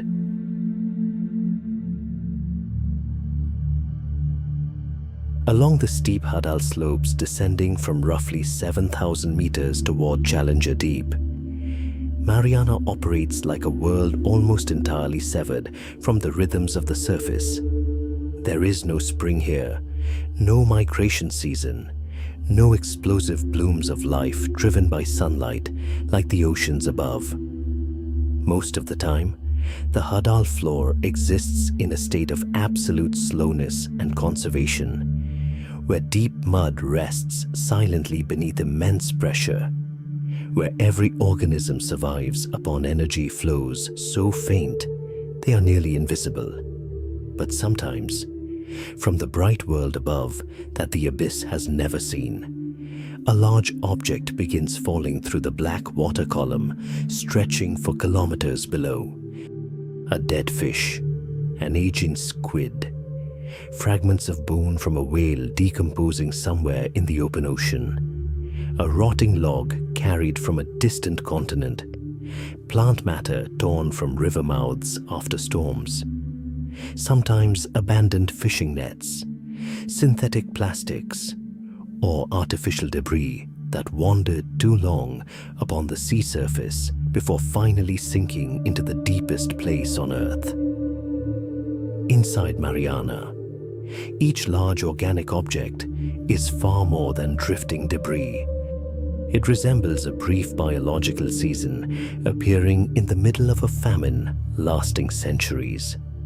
Its journey begins in sunlight, where the body once moved through bright blue water and warm ocean currents. Once life leaves it, gravity slowly pulls it downward through the twilight zone, through the midnight zone, continuing deeper into the dense freezing darkness of the deep ocean. For days, the carcass sinks slowly through layers where mid-water scavengers gradually begin stripping away portions of soft tissue. Small bite marks appear inside the darkness. Opportunistic bodies follow the descent like silent shadows. But the deeper the body falls, the less competition remains. The farther from sunlight it travels, the greater the chance that a significant source of energy may finally reach the Hadal floor intact. And eventually, within the nearly motionless cold at the bottom of Mariana, a body that once lived beneath the sun touches mud that has never known dawn. The response begins almost immediately. Small amphipods arrive first, drawn toward chemical signals spreading through the cold water. Their chemoreception is so sensitive that they can detect carrion from remarkable distances within absolute darkness. They gather into dense, moving swarms around the carcass, rapidly consuming whatever soft tissue remains. Then come the slower but stronger isopods, crawling across the carrion like ancient scavenging machines, tearing apart larger remnants of flesh. Polychaetes begin appearing within the surrounding sediment, exploiting the newly enriched mud. At the same time, billions of microbes erupt into biochemical activity, driving silent decomposition reactions that continue for weeks, sometimes months. Inside Mariana, a carcass is not simply food. It becomes a complete ecological center within the energy-starved desert of the Hadal world. The carbon pulse from the dead body increases scavenger density throughout the surrounding area, triggers microbial blooms, noticeably raises local oxygen consumption and accelerates carbon recycling within the deep sediment below. A section of seafloor that was once nearly empty suddenly becomes more active, more crowded, as though an island of nourishment has briefly emerged inside an endless, starving ocean. And the process does not end quickly. The first stage belongs to the violent consumption of scavengers. Afterward, what remains is gradually broken down by microbes, mixed into the surrounding sediment, and eventually buried as carbon within the cold Hadal mud. If the fall is larger, such as a whale carcass, the cycle may continue for years, creating multiple successive communities, from the initial scavengers to opportunistic organisms exploiting the temporary nutrient-rich conditions, and finally to microbial specialists surviving upon the lingering chemical reactions within the remaining bones. Even artificial objects created by humans begin entering that same ecological logic. Discarded fishing gear, synthetic plastics, and human debris sink toward the deepest floor, sometimes becoming artificial substrate for microbes and small organisms to colonize. They may carry organic material with them, adding physical structure to an environment where structure itself is scarce. But they also bring toxins, pollution, and the permanent traces of the civilization above. Even the deepest abyss on Earth is no longer completely separated from humanity. Most of the time, Mariana operates through patience, scarcity, and nearly absolute conservation. But sometimes, from far above, another world falls downward, and the entire seafloor awakens within its cold silence. In a darkness where energy is rarer than light itself, a single carcass can become a city, a season, a gathering place, even an ecosystem lasting for years.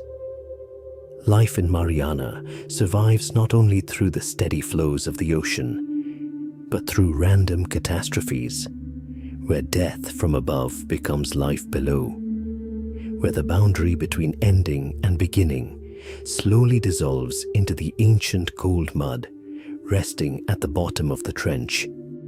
And when such a feast appears amid a famine stretching across centuries, every organism in Mariana must respond with one of the rarest things in their world's speed.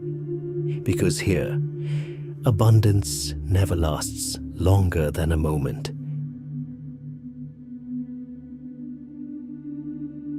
Across the Hadal seafloor, more than 6,000 meters below the surface, where darkness has existed longer than most of human history, the ocean has almost no concept of seasons.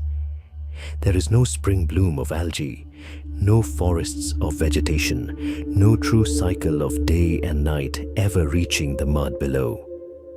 For most of the time, the energy sustaining the Mariana Trench comes only from fragile strands of marine snow drifting downward from above. Organic particles so small they would seem almost meaningless from the perspective of the surface world. And then sometimes, very rarely, something larger appears. A tuna dying after a long migration near the surface. A giant squid losing its way in the dim mid-water dark. A wounded deep-sea fish sinking slowly downward. Or perhaps only a large fragment separating from a decomposing body far above. They descend through kilometers of cold water like organic meteorites, falling slowly toward a seafloor that has never known lasting abundance. When that carcass finally reaches the Hadal mud, it becomes more than food. It becomes a carbon pulse, a biological impact capable of briefly transforming the entire surrounding seafloor. After months, sometimes years of continuous scarcity, a region of the trench suddenly begins to move, not loudly, not chaotically, only that the darkness once still, now thickens with countless small bodies drifting toward a single point in absolute silence. The first arrivals are often Hadal amphipods, especially Hirondellea gigas, tiny creatures that seem almost born for rare moments like these. They detect chemical signals spreading outward from decaying tissue across astonishing distances in the dark. Then, from the cold mud itself, from cracks in the sediment, from the nearly invisible layer of water pressed against the bottom, swarms of amphipods begin gathering around the corpse. They coat the soft tissue like a living layer in motion. Hundreds, then thousands of bodies crowd across the carcass surface. No sound exists except the slow current sliding over the deep trench floor. Yet the entire scene carries a quiet urgency, as though the ecosystem itself has been waiting for this moment for a very long time. The amphipods process the most fragile tissue first, rapidly converting a massive body into energy for countless smaller ones. Flesh is torn apart piece by piece. Layers of soft tissue disappear, and the carcass slowly breaks into smaller fragments of organic matter, preparing for the next stage in Mariana's chain of biological recycling. As the softer flesh diminishes, other scavengers begin to take over. Deep-sea isopods emerge slowly around the remains, like ancient organic processing machines of the abyss. Polychaete worms burrow through sediment newly enriched with carbon. Smaller sediment feeders continuously consume organic material mixed into the mud itself. Myofauna, nearly invisible within the trench sediments, now increase in density around the newly enriched zone. The event no longer remains confined to the carcass alone. It begins spreading across the surrounding seafloor. Sediment around the body becomes a temporary hotspot, a place where carbon is pulled from a concentrated source and gradually dispersed into the ancient mud networks of the Hadal Trench. And even after most animal tissue has disappeared, the feast of Mariana is still not over. Within the organic-rich sediment, microbial blooms begin to grow in silence. Bacterial mats spread slowly across the mud surface. Sediment microbes continue breaking down remaining material at the chemical level. Oxygen consumption rises locally around the carcass as billions of microorganisms consume the final traces of stored energy. In especially organic-rich zones, anaerobic processes begin to emerge, drawing sulfur-cycling microbes into deeper stages of decomposition beneath the sediment itself. Carbon is slowly mineralized. Nutrients are regenerated. Energy that once belonged to a single large body transforms into microbial and chemical forms, continuing to nourish smaller layers of life hidden in the dark. The animal feast eventually ends. The amphipods drift away. The isopods disappear once more into the darkness pressed against the seafloor. But the microbial feast continues long afterward, so quietly that human eyes could barely perceive it at all. A single carcass can therefore sustain multiple layers of life at once. Amphipods receive energy directly from soft tissue. Isopods and worms process what remains. Microbes recycle the last traces of energy at the chemical level. The surrounding sediment community becomes temporarily enriched by the rare carbon that has fallen from the world above. Hundreds, sometimes thousands of organisms may survive around a single large food source. Carbon does not disappear from Mariana. It simply moves continuously through different layers of consumption before finally dissolving into the cold sediment resting at the bottom of the trench. In that starving world, a carcass becomes a kind of biological light without illumination, a temporary gathering center for scavengers, worms, isopods, and microbes, like a small city appearing and vanishing inside the ancient darkness of the planet. In Mariana, abundance is never a permanent state. It exists only as a moment. Life here does not spread outward like forests across the land. It flares briefly around rare gifts falling from above, then slowly settles once more, leaving behind richer mud, denser microbial life, and a faint chemical memory resting silently within the Hadal dark. But not every source of life in Mariana falls from above. In some places deep beneath the trench system, energy does not arrive from decomposing bodies at all, but directly from the seafloor itself, from methane, hydrogen sulfide, and the silent chemical breathing of the planet moving beneath the cold mud below.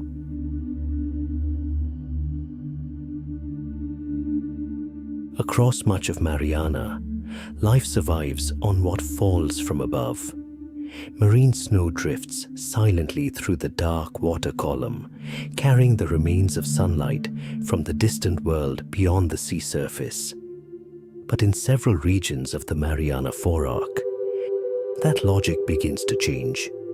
Around serpentinite mud volcanoes, near the slopes of South Chamorro Seamount, and across seep fields hidden within the southern Mariana Forearc, life no longer moves only from top to bottom.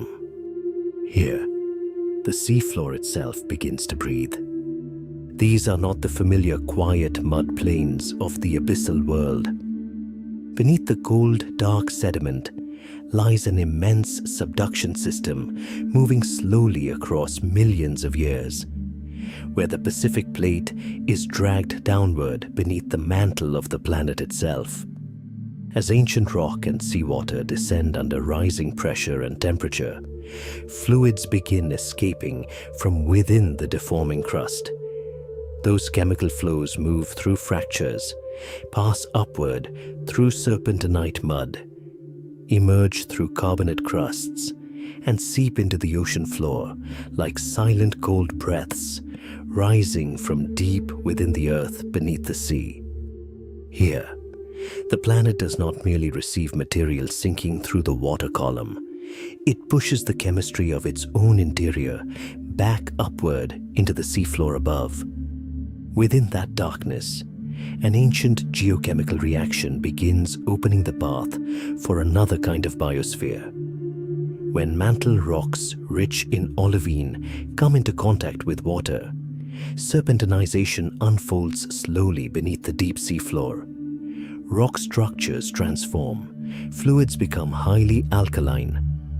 Hydrogen begins to appear as a product of geological change, operating across timescales almost beyond human imagination, under the uniquely reducing conditions of certain serpentinite-hosted systems. Abiotic methane may also form, mixing into cold seep fluids alongside hydrogen sulfide, hydrocarbons, and countless dissolved minerals rising toward the seabed. In Mariana, geology does not merely create the trench. Geology creates a chemical breath capable of sustaining ecosystems that no longer require sunlight at all. Around the places where fluids escape upward, bacterial mats spread across the seafloor like pale sheets of living tissue unfurling through the dark. This becomes the first living layer of the seep ecosystem. Chemosynthetic bacteria, methane-oxidizing microbes, sulfur-oxidizing bacteria, and archaea involved in methane cycling silently operate another kind of planetary dawn. They do not wait for sunlight. They do not require photosynthesis.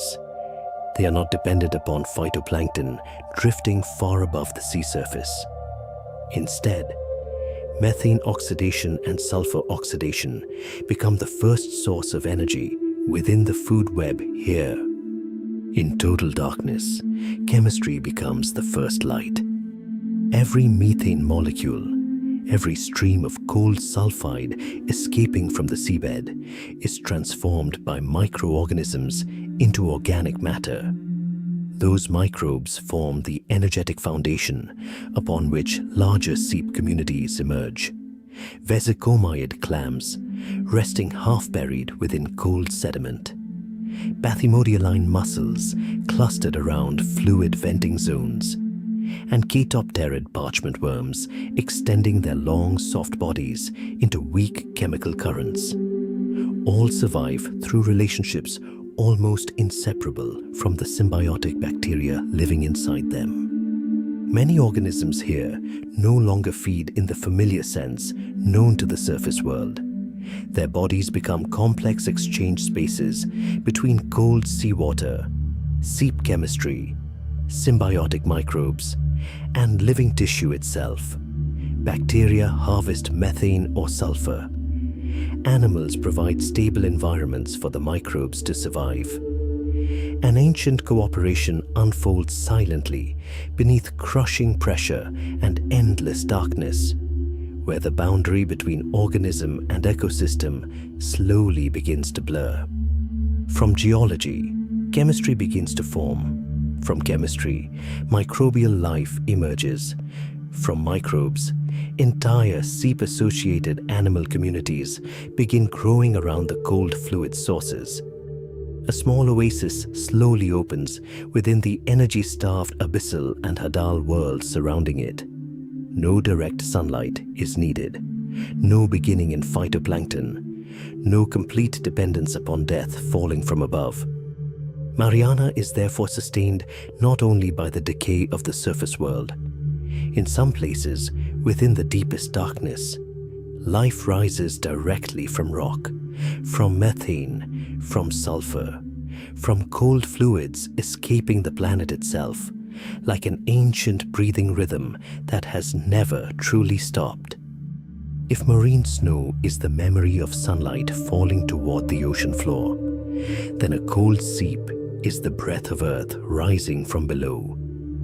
Between those two directions, from above downward and from below upward, Mariana becomes a place where life learns to exist beyond the familiar logic of the sun, clinging instead to the deep chemistry of the planet in order to survive within near eternal darkness.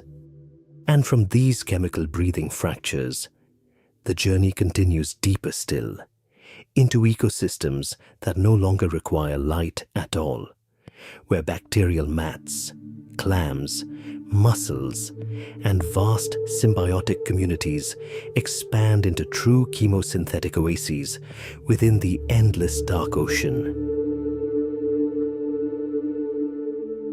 Along the forarc of the Mariana Trench, between ancient serpentinite rock layers and cold dark sediments that have never known the arrival of dawn, there exist ecosystems almost entirely separated from the familiar logic of the world above.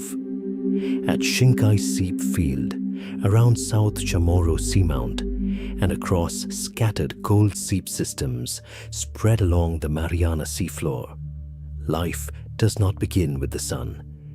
There is no photosynthesis, no forests of algae, no marine plants standing at the beginning of the food chain as they do in the shallow waters above the planet. Within that complete darkness, from fractures buried deep beneath the rock floor, slow streams of fluid rich in methane, hydrogen sulfide, hydrogen, and sulfur compounds quietly emerge. They do not erupt violently. They do not create towering columns of water. They simply move through the frozen sediment like the slow breathing of the deep earth itself.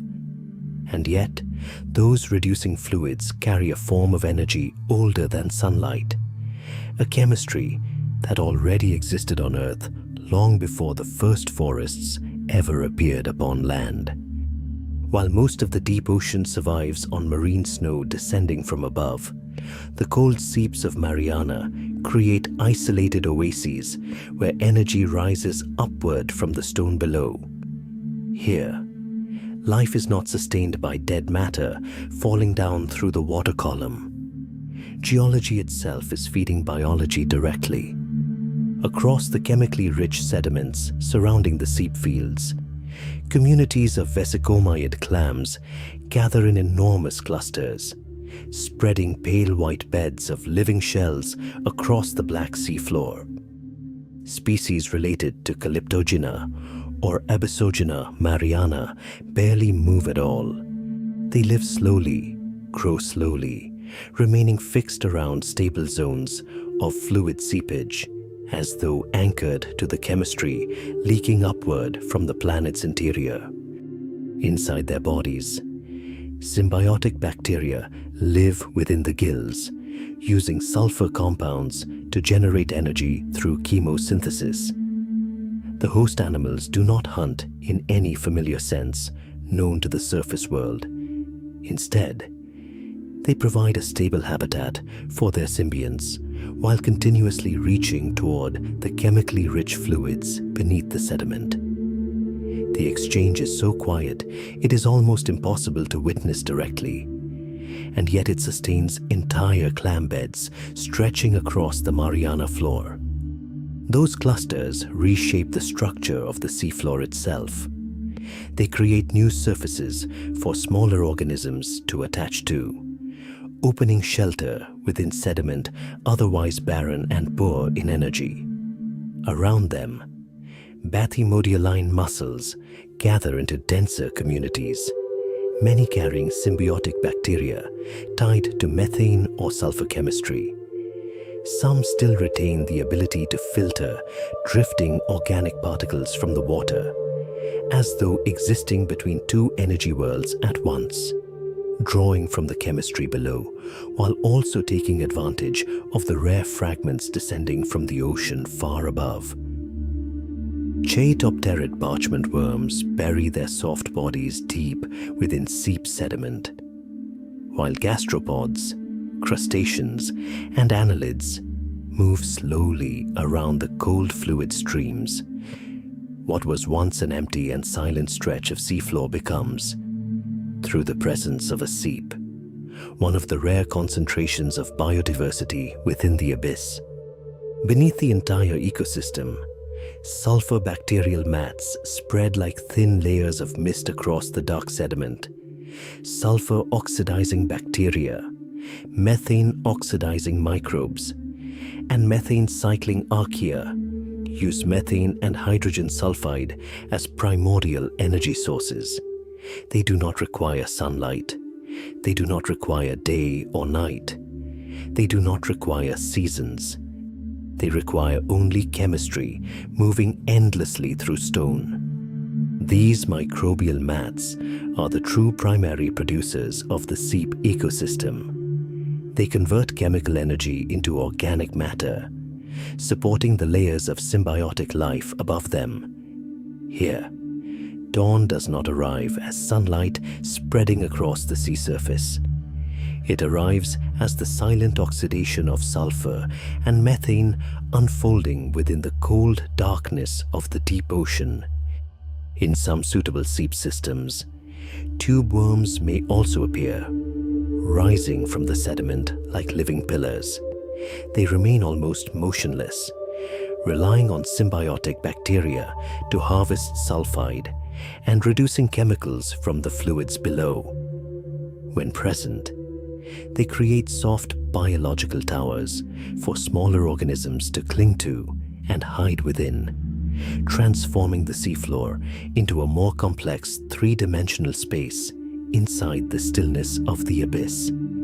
These cold seeps are often compared to hydrothermal vents because both rely upon chemosynthesis and bacterial symbiosis. But the seeps are colder, gentler, more stable. Their chemical flows rise far more slowly than the violent vent systems associated with intense heat and mineral release. If hydrothermal vents resemble eruptions from the planet's interior, then cold seeps resemble the ancient breathing of the seafloor itself, slow, persistent, and enduring across thousands of years. Mariana is therefore not merely a starving trench waiting for marine snow or carcasses to fall from above. Within these silent seep systems, clams, mussels, bacteria, and symbiotic communities have built sunless oases where life does not require sunrise, only methane, sulfur, and enough time for chemistry to become organism.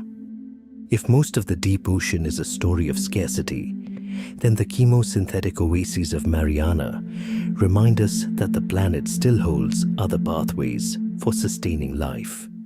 Not light, not seasons, not the ocean surface far above, but ancient chemistry moving silently through stone, slipping across cold sediment, and slowly becoming bacteria, becoming clams, becoming communities, existing almost entirely beyond human experience.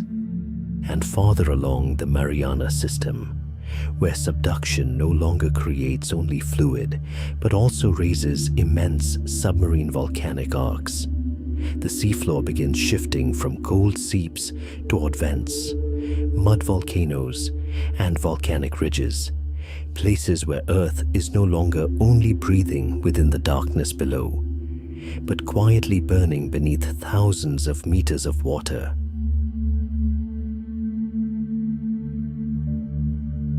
West of the Mariana Trench, within a darkness stretching more than 1,300 kilometers across the Western Pacific, the planet begins to reveal another movement entirely different from the crushing stillness of the trench floor.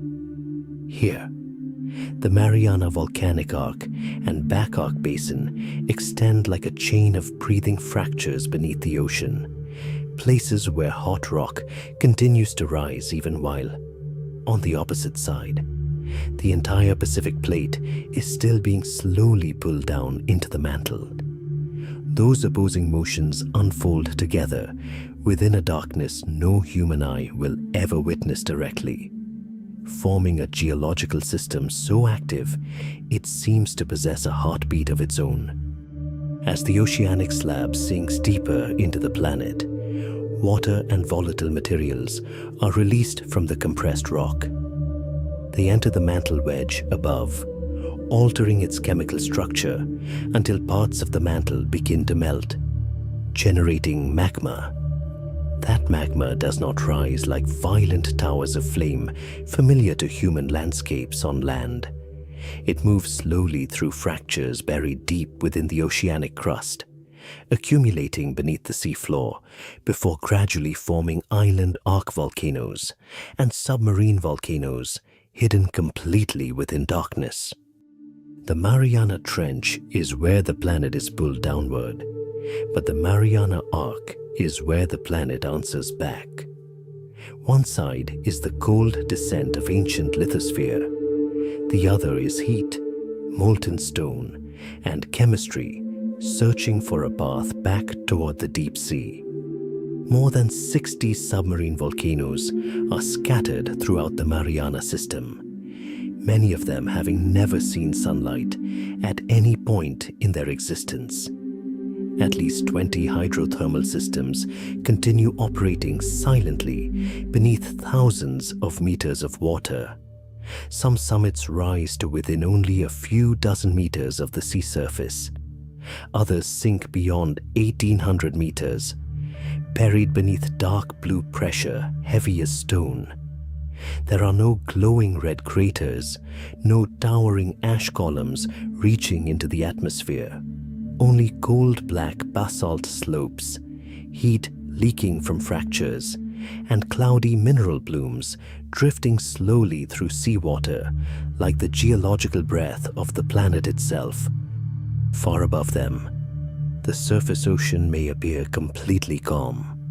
Waves continue moving beneath sunlight as they always have on Earth. But below that depth, the planet has never stopped moving. Cold seawater seeps downward through fractures in the ocean floor, descending into rock heated by magma below. There, temperatures rise violently. The water begins dissolving sulfur, iron, and other metals from the hot crust, carrying them upward again as superheated fluid. When the hydrothermal fluid meets the surrounding cold seawater, minerals precipitate almost instantly, building enormous black chimneys rising from the seafloor like ancient mineral towers. Sulfur, iron, copper sulfides, zinc compounds, together with methane and hydrogen in some systems, gradually accumulate around the vent fields. Over time, sulfide mounds continue growing within the darkness, turning the seafloor into a mineral laboratory operating continuously across thousands of years. Water, stone, heat, and time work together to construct structures that have never belonged to the sunlight world above. But Mariana does not create only geology. It creates energy for biology. At the serpentinite mud volcanoes of the Mariana Forearc, including South Chamorro Seamount, the planet breathes in a slower and colder way.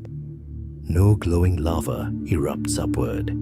Instead, mineral-rich fluids and material from the slab and altered mantle rock are forced back toward the seafloor surface, carrying pale serpentine mud, methane, hydrogen, and alkaline compounds.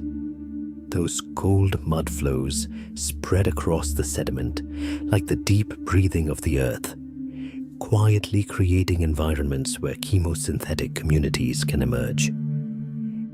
Not every volcano in Mariana erupts fire. Some erupt chemistry. Near hydrothermal vents, thermophilic microbes survive beside fluids so hot that most surface organisms would be destroyed instantly. They use sulfur, hydrogen, and inorganic compounds as primary energy sources, forming the first layer of biological production within total darkness. Extremophile archaea continue expanding the limits of life by surviving simultaneously under immense heat, crushing pressure, and extreme chemical conditions.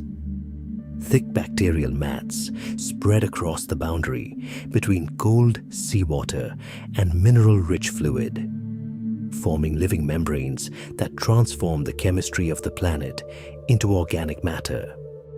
Farther from the vent openings, specialized crustaceans such as shrimp, squat lobsters, and galathite crabs gather around this new energy source. They do not live from sunlight. They live from the geochemical breathing of the earth. The entire system operates through a chain that feels almost sacred within the logic of the planet itself. Subduction creates magma and fluid. Submarine volcanoes and vent fields emerge. Hot water carrying sulfur, methane, and hydrogen escapes into the seafloor. Chemosynthetic microbes use those compounds to generate energy. Vent-associated animals gather around the new source of life. Mariana is therefore not only a place where life endures darkness. It is also a place where the planet directly nourishes life through its own internal motion. Within the deep darkness, beside the trench dragging matter downward into the mantle, a chain of submarine volcanoes continues raising heat, minerals, and the chemical breath of Earth itself. Mariana is not a silent wound resting on the ocean floor. It is a continuously moving system, turning stone into energy, energy into biology, and sustaining life in places that barely belong to the world of the sun any longer. Even in the deepest regions, the planet has never truly been still. It sinks within the trench, it heats within the mantle, it breathes through seep systems, it erupts through vents. Around every black fracture beneath the seafloor, there remains a small but persistent possibility that life can begin again, even when no light reaches the water anymore. And beyond those geological systems that breathe and burn beneath the deep ocean, the journey returns once more to the main descent of the Mariana Trench, continuing downward toward the final endpoint of every known depth, the floor of Challenger Deep, where fire no longer reveals itself. Chemical oases begin to fade away, and only fine sediment, crushing pressure, and the final most reduced forms of life remain.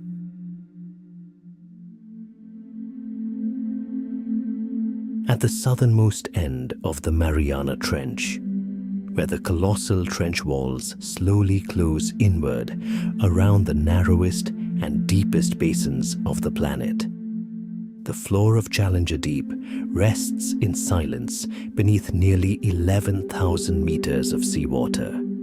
This is not an endless open abyss like the human imagination often envisions, but a system of deep, enclosed basins, compressed between ancient geological walls, where sediment has settled for millions of years in a darkness that has never once known dawn.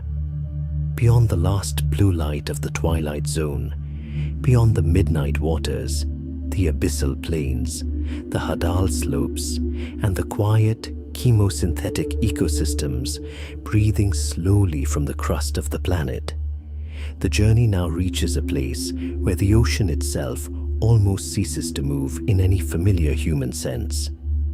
The seafloor here is covered by an ultra-fine layer of mud, so soft that even the smallest disturbance may leave traces lingering for long stretches of time before they finally disappear. Seasons no longer exist in any direct way.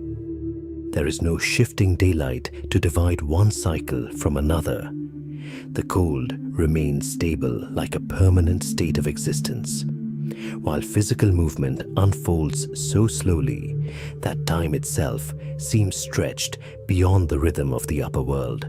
Pressure exceeding 1,000 atmospheres presses upon everything, making gas-filled cavities impossible, erasing most rigid structures familiar to life on land. At these depths, there are no forests of large organisms, no dense schools of fish crossing through darkness, no violent scenes of pursuit and predation. There is only cold sediment, small scavengers, giant unicellular structures, and microbial communities quietly working beneath thick layers of ancient mud. Within that stripped-down world, the most visible animals are Hadal amphipods, such as Hirundellea gigas.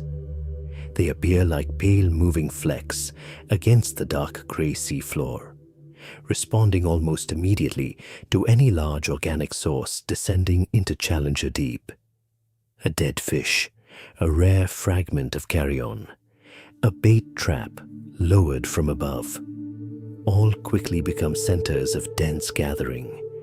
Hundreds of individuals cluster around those rare pockets of energy, consuming dead tissue and redistributing carbon throughout the sediment food web. They are the cleanup crew of the deepest floor on Earth, the bridge between rare events of death and the continuation of life beneath the Hadal mud. In the most minimal world of the ocean, successful animals are not the largest or the fastest, but those capable of waiting silently, sensing opportunity within endless darkness, and using it completely before the sea returns once again to prolonged stillness. Yet even the amphipods are only the most visible layer of this ecosystem. Across the sediment surface live xenophorees, giant single-celled organisms belonging to the foraminiferans, quietly gathering grains of sediment around themselves to form delicate structures upon the cold mud. They do not rise upward into reefs or forests like the shallow world above, but remain low against the seafloor, creating tiny microhabitats where smaller organisms can shelter. Between the spaces within the mud, meiofauna such as nematodes, small foraminifera, and countless protists continue their slow existence inside an almost invisible microscopic network. At Challenger Deep, life no longer expands upward through height or scale, but spreads gradually through layers of sediment, threading itself between ancient grains of mud. And deeper still, beyond what cameras can fully capture, microbial communities become the true machinery sustaining the deepest place on the planet. Bacteria and archaea arrange themselves through different chemical layers beneath the sediment, slowly carrying out carbon cycling, nitrogen cycling, and countless geochemical processes extending across spans of time almost beyond human comprehension.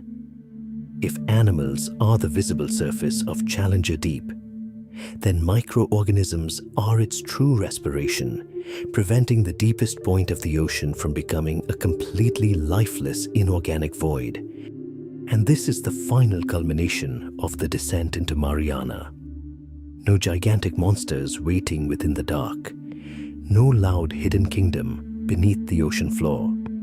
Only mud, pressure, pale amphipods, silent unicellular structures resting upon sediment, microscopic animals nearly too small to see, and microbial communities quietly sustaining life at the deepest point of the planet. At Challenger Deep, life no longer performs itself. It has been refined down toward its barest form. With less movement, fewer large bodies, less energy, yet still enduring across millions of years beneath the crushing pressure of the Hadal world. The deepest point on Earth is not the ending of life, but the place where life learned how to continue through the smallest, slowest, quietest forms nature has ever created. And at that deepest boundary, as fish almost disappear from the Hadal darkness and larger animals become rarer than ever before, the journey continues toward the final organisms still holding on against the absolute limit. Small white forms, simple, persistent, surviving far beyond anything humanity once imagined could exist beneath the sea.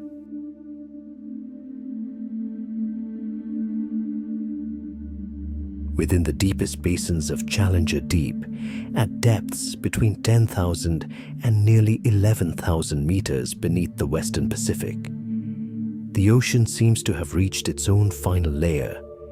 No light remains, no seasons remain, no rhythm of day and night survives to mark the passage of time. There is only darkness, heavy as stone, covering the immense Hadal basins buried deep within the crust of the planet, where pressure exceeding 1,000 atmospheres presses upon every grain of cold sediment on the seafloor. Here, marine snow has almost completely exhausted itself after falling for thousands of meters through the darkened water column. Fragments of organic matter that once began beneath sunlight above now survive only as tiny remnants after endless cycles of consumption, decomposition, and recycling. Carbon flux becomes extraordinarily low. Energy grows so scarce that the entire ecosystem seems to operate in a state close to sleep. But Challenger Deep is not the ending of life. It is the place where life is forced to shrink itself down to the most durable form still capable of surviving. Below the depths where Mariana snailfish once appeared, the story of vertebrate life begins quietly closing itself. Pseudoliparis swirei, the fish that softened its body almost to the final biological limit of bony fish, exists mainly between 6,000 and slightly beyond 8,000 meters. Deeper still, within the basins approaching the absolute bottom of Mariana, vertebrates nearly vanish from the Hadal ecosystem. No bottom predators moving above the sediment. No familiar silhouettes of backboned animals. The pressure here does not merely crush matter. It gradually removes complex biological structures that require too much energy to maintain. And so the closer life moves toward the final depths, the less it evolves toward becoming larger or stronger, and the more it moves toward becoming simpler, slower, softer, more resistant.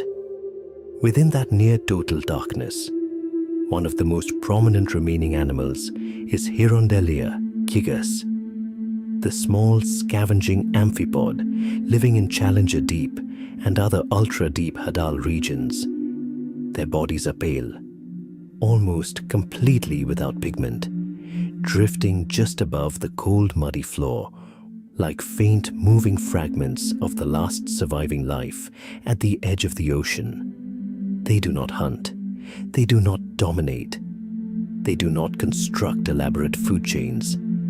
They wait. A carcass falls downward.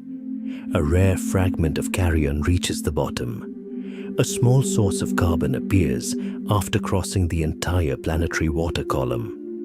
And then the amphipods gather around it, consuming every remaining piece of organic matter, transforming death into carbon returned once more to the Hadal sediment system. Their endurance does not come from strength, but from the ability to continue existing within a world that almost no longer contains enough energy for large life. But even Hirondelia gigas is not the final foundation. Across and within the cold sediment covering Challenger Deep, Xenophiphories spread outward like fragile living structures formed by giant single-celled foraminifera. They stabilize sediment and create tiny microhabitats within mud that otherwise seems motionless. Around those narrow spaces, nematodes and countless microscopic meiofauna continue moving between grains of sediment, feeding on microbes and the last remaining traces of organic material. Here, life has almost reduced itself down to the scale of spaces between mud particles. Every movement is slow. Every cycle is extended. Every unit of energy is preserved carefully, as though the ocean itself can no longer afford waste. And beneath all those tiny living layers, microbial communities continue their quiet labor.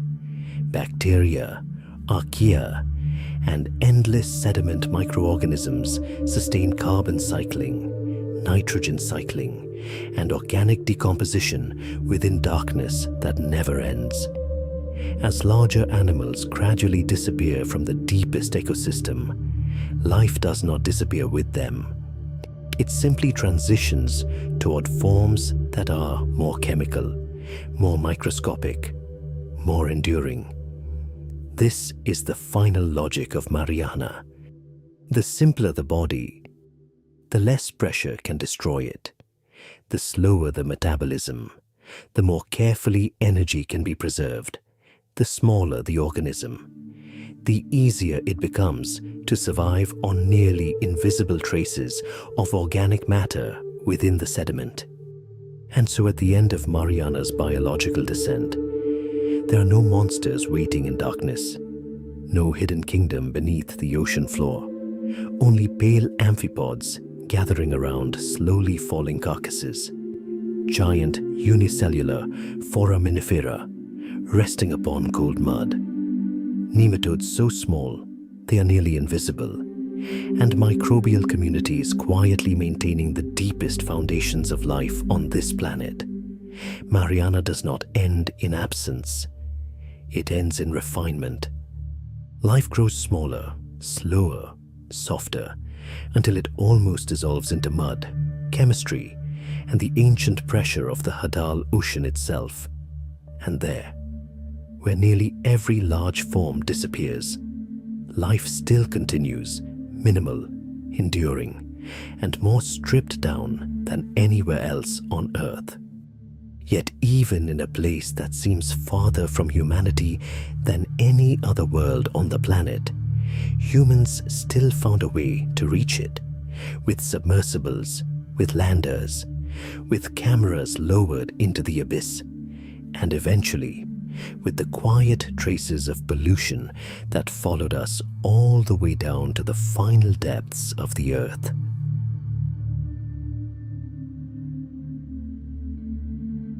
On January 23rd, 1960, within the deepest darkness ever known in the ocean, the bathysphere Trieste began descending into Challenger Deep like a small metal seed slowly leaving the human world behind. Above it stretched nearly 11 kilometers of seawater. Beneath it waited Hadal sediment, untouched by any human footstep. Inside the narrow pressure sphere, Jacques Picard and Don Walsh sat completely separated from the sky, from wind, from every familiar sound of the surface planet. Around them, there was only darkness, crushing pressure, and billions of tons of water pressing against the single steel shell, keeping them alive. And when Trieste finally reached the floor of Challenger Deep, humanity touched the deepest point ever measured in the ocean for the very first time. Yet the moment did not resemble conquest. Mariana did not change because they arrived there. The darkness remained cold. The sediment remained silent, just as it had for millions of years before.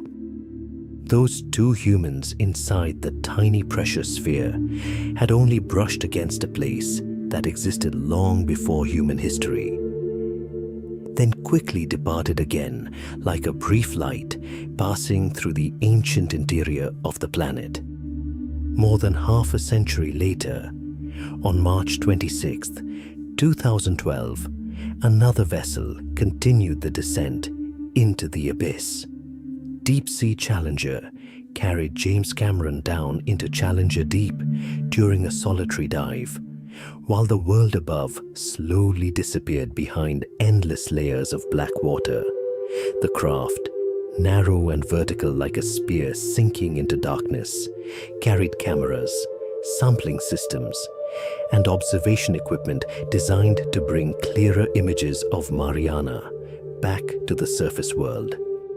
For the first time, the deepest place on Earth no longer existed only as numbers on bathymetric maps or lines within oceanographic charts. It became a visible space, even if only briefly, even if only through extreme technology. Artificial lights swept across soft sediment plains. Pale amphipods moved slowly across the mud. Ancient geological layers emerged beneath the cold blue glow of cameras, as though an entire world that had slept too long was being seen again for only a few fragile hours. Then from 2019 onward, the dives of Victor Vescovo aboard the DSV limiting factor pushed Mariana into another chapter entirely. The deepest seafloor was no longer touched only once in rare moments, but revisited, measured again, surveyed repeatedly. Modern landers, survey systems, and support technologies slowly expanded humanity's ability to observe the Hadal world. More detailed maps appeared. Depth measurements were refined. More organisms were recorded. Sediment systems gradually began to be understood, not as lifeless emptiness, but as dynamic ecosystems operating beneath the ocean floor. ROVs and landers could remain there longer than humans ever could. They lowered bait traps into cold sediment to observe scavenger responses. Cameras recorded the nearly invisible movements of amphipods and deep benthic communities. Sediment samples were returned to the surface to study microbes, chemistry, and nutrient cycles unfolding beneath pressures exceeding 1,000 atmospheres. And yet the deeper humanity looked into Mariana, the more it began finding traces of itself already waiting there. Plastic appeared in the deepest sediment. Concerns over microplastics extended downward into Challenger Deep. PCB contamination was discovered inside amphipods. POP pollutants and PBDES, persistent industrial chemicals from the upper world, had already descended silently into the abyss through ocean currents. Slow deposition and food chains stretching across multiple ecological layers. Humanity required decades of engineering, thousands of hours of design, and extreme pressure capsules simply to reach Challenger Deep. But human waste and industrial chemistry traveled there far more quietly, far more slowly, like invisible toxic dust sinking endlessly through the planet's water column. Even in the place that once seemed furthest from human history, there are now human names, artificial lights, cameras, landing marks pressed into soft sediment by submersibles, and traces of plastic, PCBs and POPs, tiny signs carrying the immense weight of the surface world above. Mariana already possessed geology, microbes, amphipods, snailfish, cold seeps, living sediment, and ancient chemical systems long before humanity ever appeared. Every descent into the trench is only a brief moment within that multi-million-year history. Mariana does not change itself to welcome humans.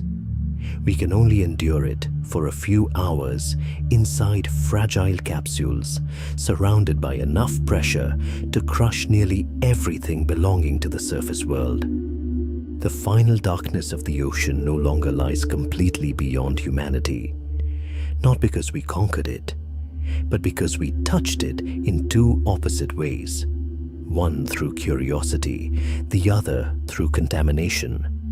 And that transforms Mariana into more than a story about life beneath the deepest floor of the planet.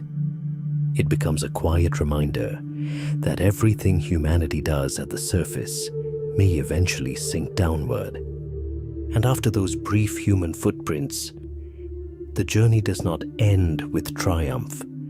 It returns once more to Mariana itself, an ancient world, dark, alive, and almost never truly ours.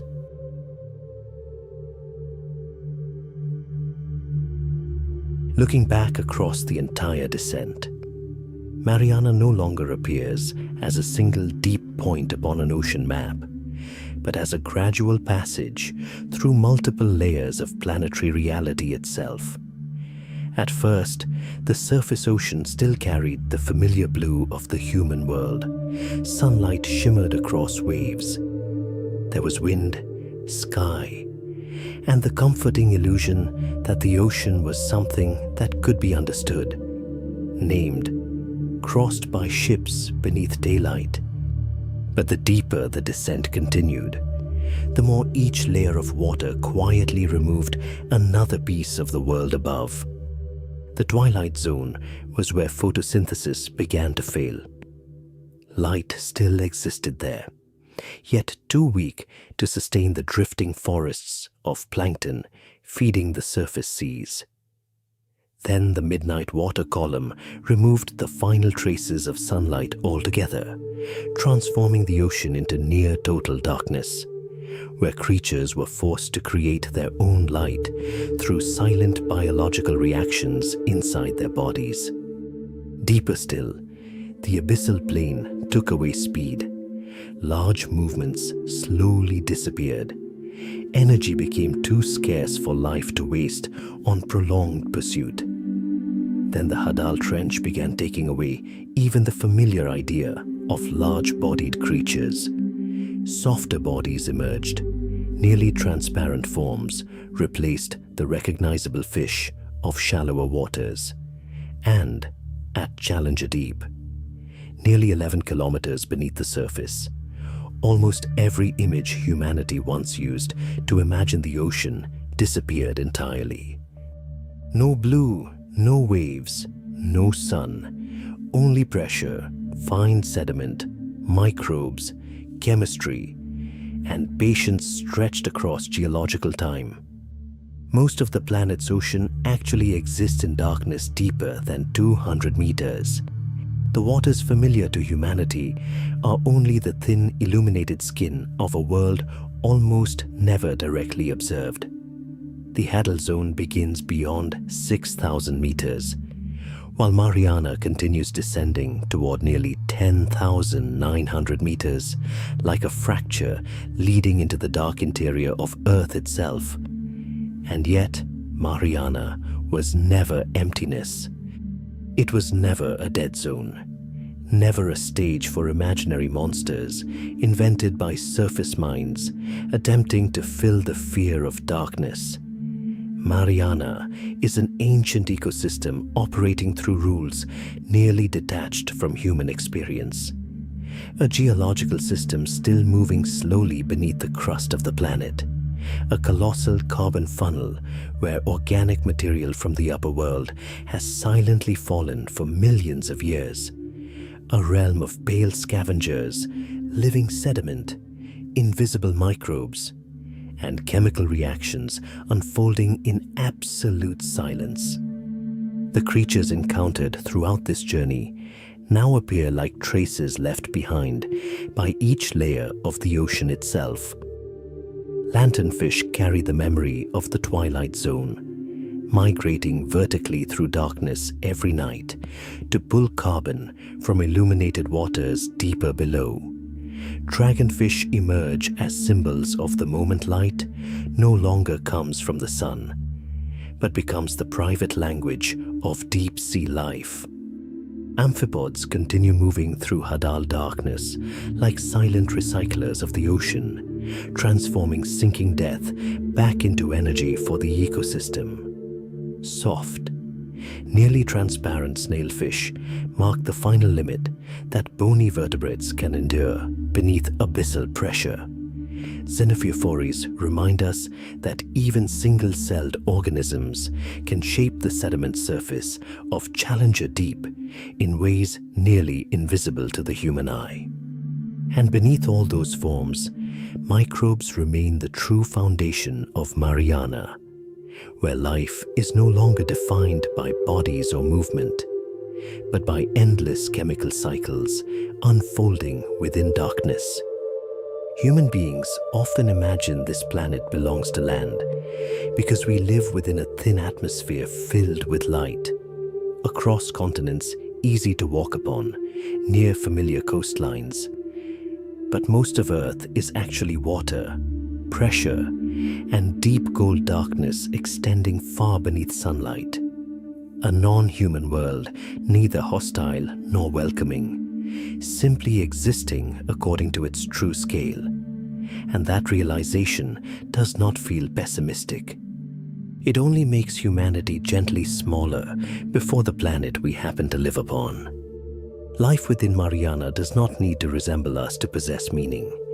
It does not require direct sunlight. It does not require speed. It does not require colors beautiful to surface eyes. It does not require loud sounds or violent movement to prove it exists. It survives through marine snow drifting slowly downward, through rare carrion falls sinking into the abyss, through methane, sulfur, chemosynthesis, microbes, and slow transformations unfolding across millions of years beneath crushing pressure. Recent discoveries within the deep trenches of the Northwest Pacific now suggest that ecosystems independent of sunlight may be far more widespread than humanity once imagined. Life possesses far more energy pathways than the familiar surface model of Earth. The deep ocean has been quietly proving that truth long before humans ever began looking downward. We descended into Mariana inside small pressure spheres, from Trieste to the later dives of James Cameron, to Victor Vescovo, to ROVs, landers, and cameras sinking into darkness. humanity learned how to briefly touch the deepest place on Earth. We can switch on lights within the abyss. We can measure, film, collect samples, and carry them back to the surface world. But Mariana does not become human because of that. It existed across geological time before any civilization appeared, and even now, most of the planet's deep sea floor remains almost entirely unseen. Looking back across the whole descent, Mariana no longer feels like the final point of the ocean, but like a world beneath another world, a place with its own living light, a slow rain of death falling from the sea above, sediment still breathing quietly, chemistry exhaling from stone, soft-bodied fish approaching the final limits of vertebrate existence, pale amphipods pulling death back into the cycle of life, nearly invisible microbes maintaining the rhythm of the oldest systems on Earth. And perhaps the quietest thing Mariana leaves behind is the feeling that humanity never truly lived across the whole Earth. We only lived upon the most breathable part of it. Beneath that thin layer of light, there has always existed a living abyss, cold, dark, ancient, patient, extending beyond human experience. A world that was almost never ours, yet has always remained silently beneath every wave, like a gentle reminder that life does not need sunlight to possess meaning, does not need humanity to become a world, and that this planet is far deeper than the small surface we once called home.